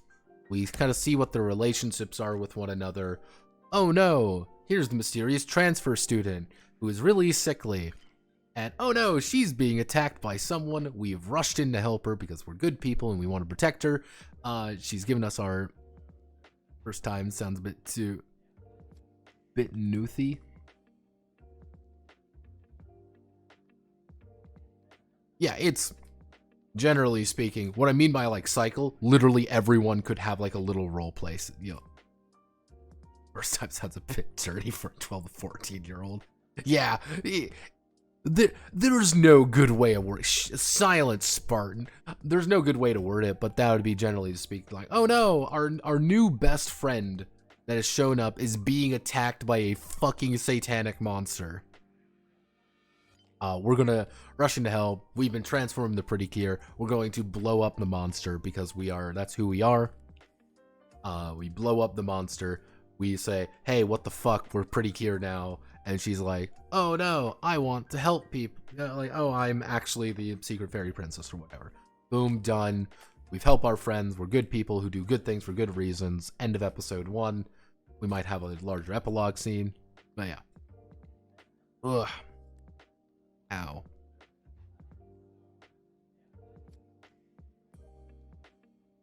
Ah. Okay, I'm feeling good about this. I'm feeling better about this now.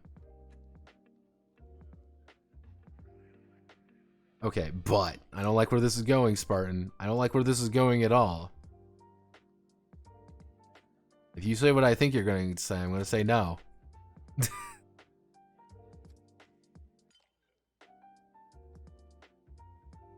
I fucking knew you were going to say that. I knew it. I knew it. I know you, Spartan. I know your degeneracy. I know it. Don't you lie to me. I see you. Don't you think you can't? I can't see you. I see your sin. I see your degeneracy. You can't hide from my eyes. The power of the moon. Hey, don't worry about. I'm not even worrying about Sailor Moon stuff. I'm not even worrying about like Sailor Moon stuff. That's the next commission. Can't breathe.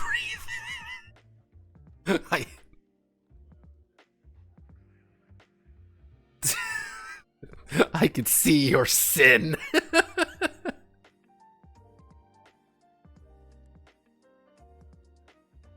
Generally speaking, though, that's going to be kind of one of the more amusing things, because I am going to have to put that in, which is the concept of a dark precure.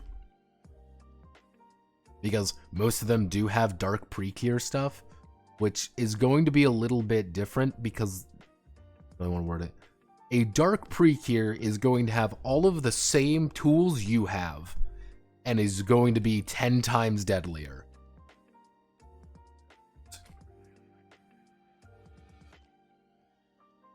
You know, even down to things like, yeah, she can chain attack you and take away your special attacks.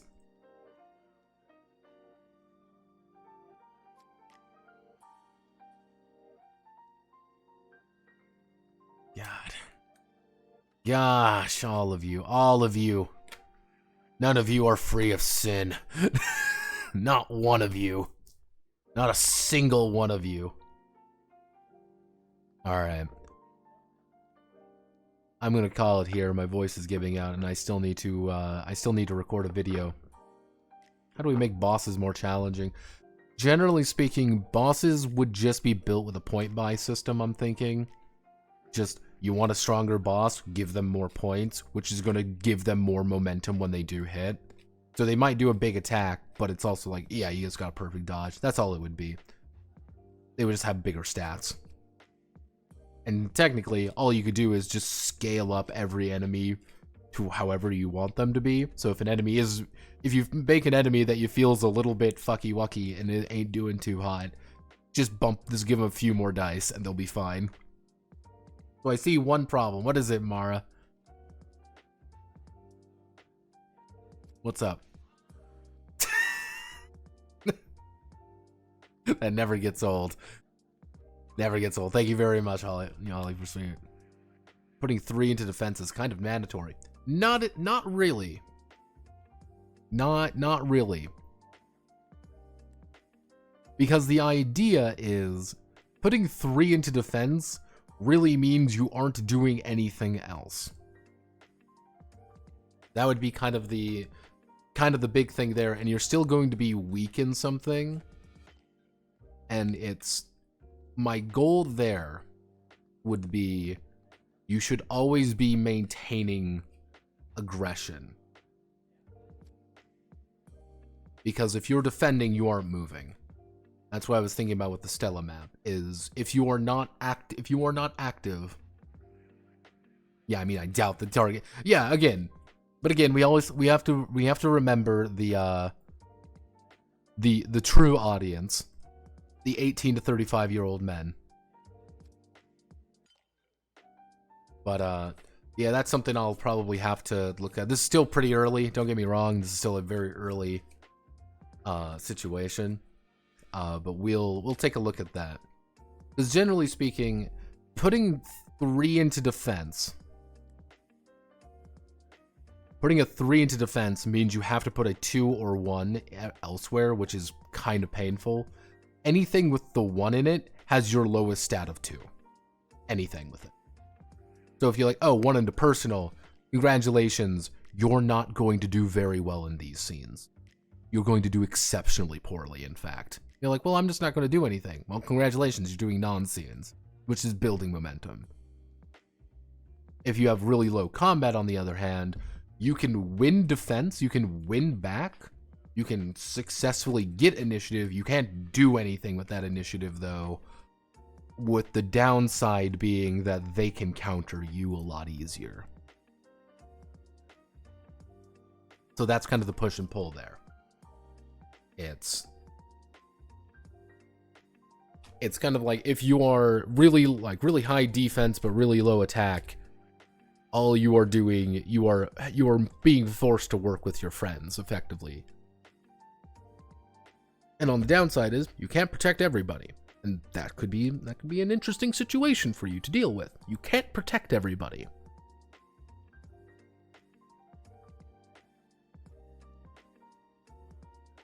Ooh, okay. All right, I'm going to call it there. Thank you all. Godspeed. Good luck.